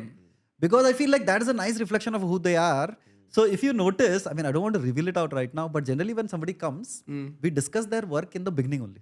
Right. And we get it out of the way because those are the most rehearsed answers. Right. Right. And then slowly after that, they're like, shit, are they still talking? Yeah. A lot of what we discussed in the first 1 hour, I think I have mentioned in other interviews and things like that. And Yeah, also it is the things you want to say the most. Right. Right. So we respect that. Like, Not and- really in my case. I would have loved it if we had started off with sports. That would have been awesome. No, but we like, peeling the layers like that. And then, I think we should do one more of this at some point in the future where we discuss, I don't know, favorite films. Maybe we can go region by region. Our favorite Asian films, favorite Tamil films, Telugu films, Malayalam films, Hindi films, Bengali films, all for European films, American films. I don't know. Yeah. Maybe films by different film movements, our favorite German expressionistic films and French New Wave films, and we should do And if it happens after the Olympics, we can talk about Olympics also. Yeah, let's break down, let's watch, because I watched the Olympics. perfect mix. Favorite films and Olympics. Yeah, why not? Yeah. So please feel free to come again. Yes. And We don't even need to record. Yeah. We can just chill and have another conversation. Yeah. And I also feel like when the EPL is like heating up, if you want to come and like discuss, like, I'll watch a little bit. And because we have like huge football fans here. I know. So- we had our offline discussions. So any Liverpool fan listening to this will understand. This is an extremely emotional year for Liverpool fans. A man who feels like he's been part of the family is leaving the club, Jurgen Klopp. Oh, really? No, why is he leaving? Like, I thought he was like your He is pagan god, He has a very high intensity style, and he feels he's exhausted, and he feels like if he's not that emotionally charged up, then he's not being honest to himself. And it was very nice of him to come. I've never seen a manager come and say, "I'm running out of energy. I'm finding it difficult to charge myself up, and you know how I am, very hard on the sleeve." Very intense, very emotional kind of. He calls it emotional football. He calls it heavy metal football. So he's like, I'm running out of energy, and we respect it. He's given us so much joy week in and week out for the last 8 years. And Liverpool fans, more than most fans, he came and he won us the Champions League for the first time in 16 years. He came and he won us the English Premier League for the first time in 30 years. So we were fans that were hungry, starving, and at some point made peace with it, that we'll never win anything. It's okay. When we have a good month or we have a good run, we'll take joy in that, and that's all we'll get. So this man came and he made believers out of doubters, and he's given us so much joy, and he's leaving. So emotions are extremely heightened. It's not fun and games and jokes at this point. I know a lot of Liverpool fans that are actually going into a shell. We're not even engaging with banter and mudslinging and all that in our WhatsApp groups, because this season suddenly means a lot more to us than that. This season's family for us. Klopp is leaving. We want him to leave with at least 1 or 2 big titles. So yeah, too emotionally drained to talk about football. I think it's a very personal sphere. I was telling him offline that I've made a friend and we never talk cinema. Hemant, who's the director of Saptasagar Dachello. Oh, really? He's a Liverpool fan. Oh. And we've never met we've met each other exactly 2 times before. One was during an interview when I interviewed the team of SSC. And through Twitter, he realized I'm a Liverpool fan, got my number. So now, literally, every game, we don't communicate with each other in between 2 games. Literally, every game, as soon as kickoff happens, I'll get a message from him or he'll get a message from me. And throughout the match, we'll be chatting and discussing the match. So we have this really unique, weird friendship where we never discuss cinema, work, nothing. Only Liverpool. So he was also like, it's so weird how a 56-year-old German is affecting my emotional well-being, my mental well-being. And it feels like a family member is leaving for the US. All this is going to sound really silly and immature for people who don't get it. But it's like, you know how they say, you're either a dog person or you aren't. You won't get the fuss. So you're either a football guy or you're not. You won't get the fuss. As SRH fans, we wish you all the best. Yes. So that's the other thing. Winning shit anyway. No, yeah, that's the other thing. So No, but SRH this is... year we are going to. This year we are going to silence all the clubs. అది bro, అది Cummins వచ్చాడు, ఇంకా అందరిని silent చేయడమే మన పని. No, I'll tell you, I lost trust on Hyderabad crowd. I went to IPL match, SRH Delhi, right? 1 minute, last 1 minute. The fans are all, dude, David Warner has gone to Delhi now. All like 50,000 people are here. They're like, Anna, Pushpa. So he'll do like this, everybody's crazy. I'm like, support your team, man. No, David Warner's an emotion, man. I became an SRH fan because of David Warner. David Warner is an emotion. So I get it. But there are 2 kinds of fans, 2 kinds of SRH fans. SRH fans, and I understand it, who now hate the franchise, who have a lot of ill will for the franchise because of the whole Warner saga and how it panned out. And they want to continue to be loyal to Warner. And then there are SRH fans like me that will always love Warner. He will always be my Bahubali. He will always be my captain. And yet, my loyalties do lie with SRH. So, for better or for worse, this is my team and I'm not going to hate them suddenly because of what happened with Warner. So, I understand the emotions of both sets of fans. I get it. But we are a small but really emotional, loyal fan base. SRH fans, SRH club as such, anta peddadi kuda kaadu. But other all clubs, I don't know if I'm wrong also, but they're majorly associated with the main player of that club. Correct. Like Dhoni or Kohli or Rohit. Now Rohit, people went mad when he was taken out of captain. But SRH doesn't have any single player. Correct. Warner was that for us. Yeah, Warner was Warner, that. Kane Mama and Warner was absolutely. Warner didn't just come and become our captain and lead us on the pitch. He embraced our culture. He embraced Hyderabad. He became a symbol for Hyderabad. And I think all of us were like, I want this guy to be my representative. He wears his heart on his sleeve like us. He loves masala movies like us. He loves punchlines like us. He's as expressive as we are, even if it comes at the cost of, classy, prudish people fighting us silly. But he's exactly like us. He's Hyderabadi. So it just in Australia. There was a certain connect that I don't think any player can just come in and have. It happens very rarely. You get that sometimes. And Jurgen Klopp to Liverpool is exactly that. It's a German guy who suddenly came there and he embodies the spirit of the club like no other manager in the recent past. So for a lot of younger Liverpool fans, they became Liverpool fans because of Jurgen. And suddenly it feels like a personal loss to them. They don't know how to react to it. So I get it. I get why some fans turned on the franchise. I totally get it. But it's okay. But I we hope have to move eventually they will forget, learn to love SRH again. Because we are a small, loyal fan base. We need all of them back. Already, They'll come social back media lo noretite chalu we get drowned out. Because the other clubs have much bigger fan bases. Hey, but we won it twice, man. Adi, I mean, as SRH once, but yeah. Cool. Thank you so much. Right. And please come again. Yes, I would love to. Yeah. And please put in a good word to. Depending on how many views this gets, we will decide whether to record it or not. But I will come again. Yeah. Put in a good word too. To Chinmayi if possible. 100%. If she has time free. 100%. Both of our And we would love to have her on also. 100%. Yeah. Initially, I thought like not to ask any questions about Chinmayi because I would not have asked her questions about you. But Right. then I'm like, what fucking moral standards am I trying to like uphold? Like, it just came out. I mean, so- you're asking me questions about my partner, so that's okay. Yeah, So yeah, it's not too off topic or taboo or anything. So yeah. Cool. Thank you so much. Was as much fun as I thought it would be. Yeah. And thank you all for watching. I had a blast. Yeah. Thank you. All Good right. luck. Good luck with girlfriend also. Genuinely, if there is 20% that is staying till this long, thank you all for watching. Yeah. Please say the movie Girlfriend. Oh yes, movie. let's plug the movie, man. Yeah, man. Yeah, Good luck. yeah. Good luck with that also. Yes, we're making a movie called The Girlfriend. It's produced by Geeta Arts, Dheeraj Mogilneni Entertainment, and Mass Movie Makers. And it stars Rashmika Mandana in and as The Girlfriend. It also stars Deekshit Shetty. It's got music by Hesham Abdul Wahab.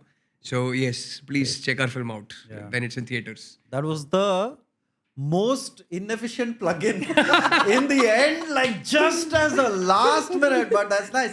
Cool. Thank you so much. And man. good night. All right, man. Good night. Yeah. Good night.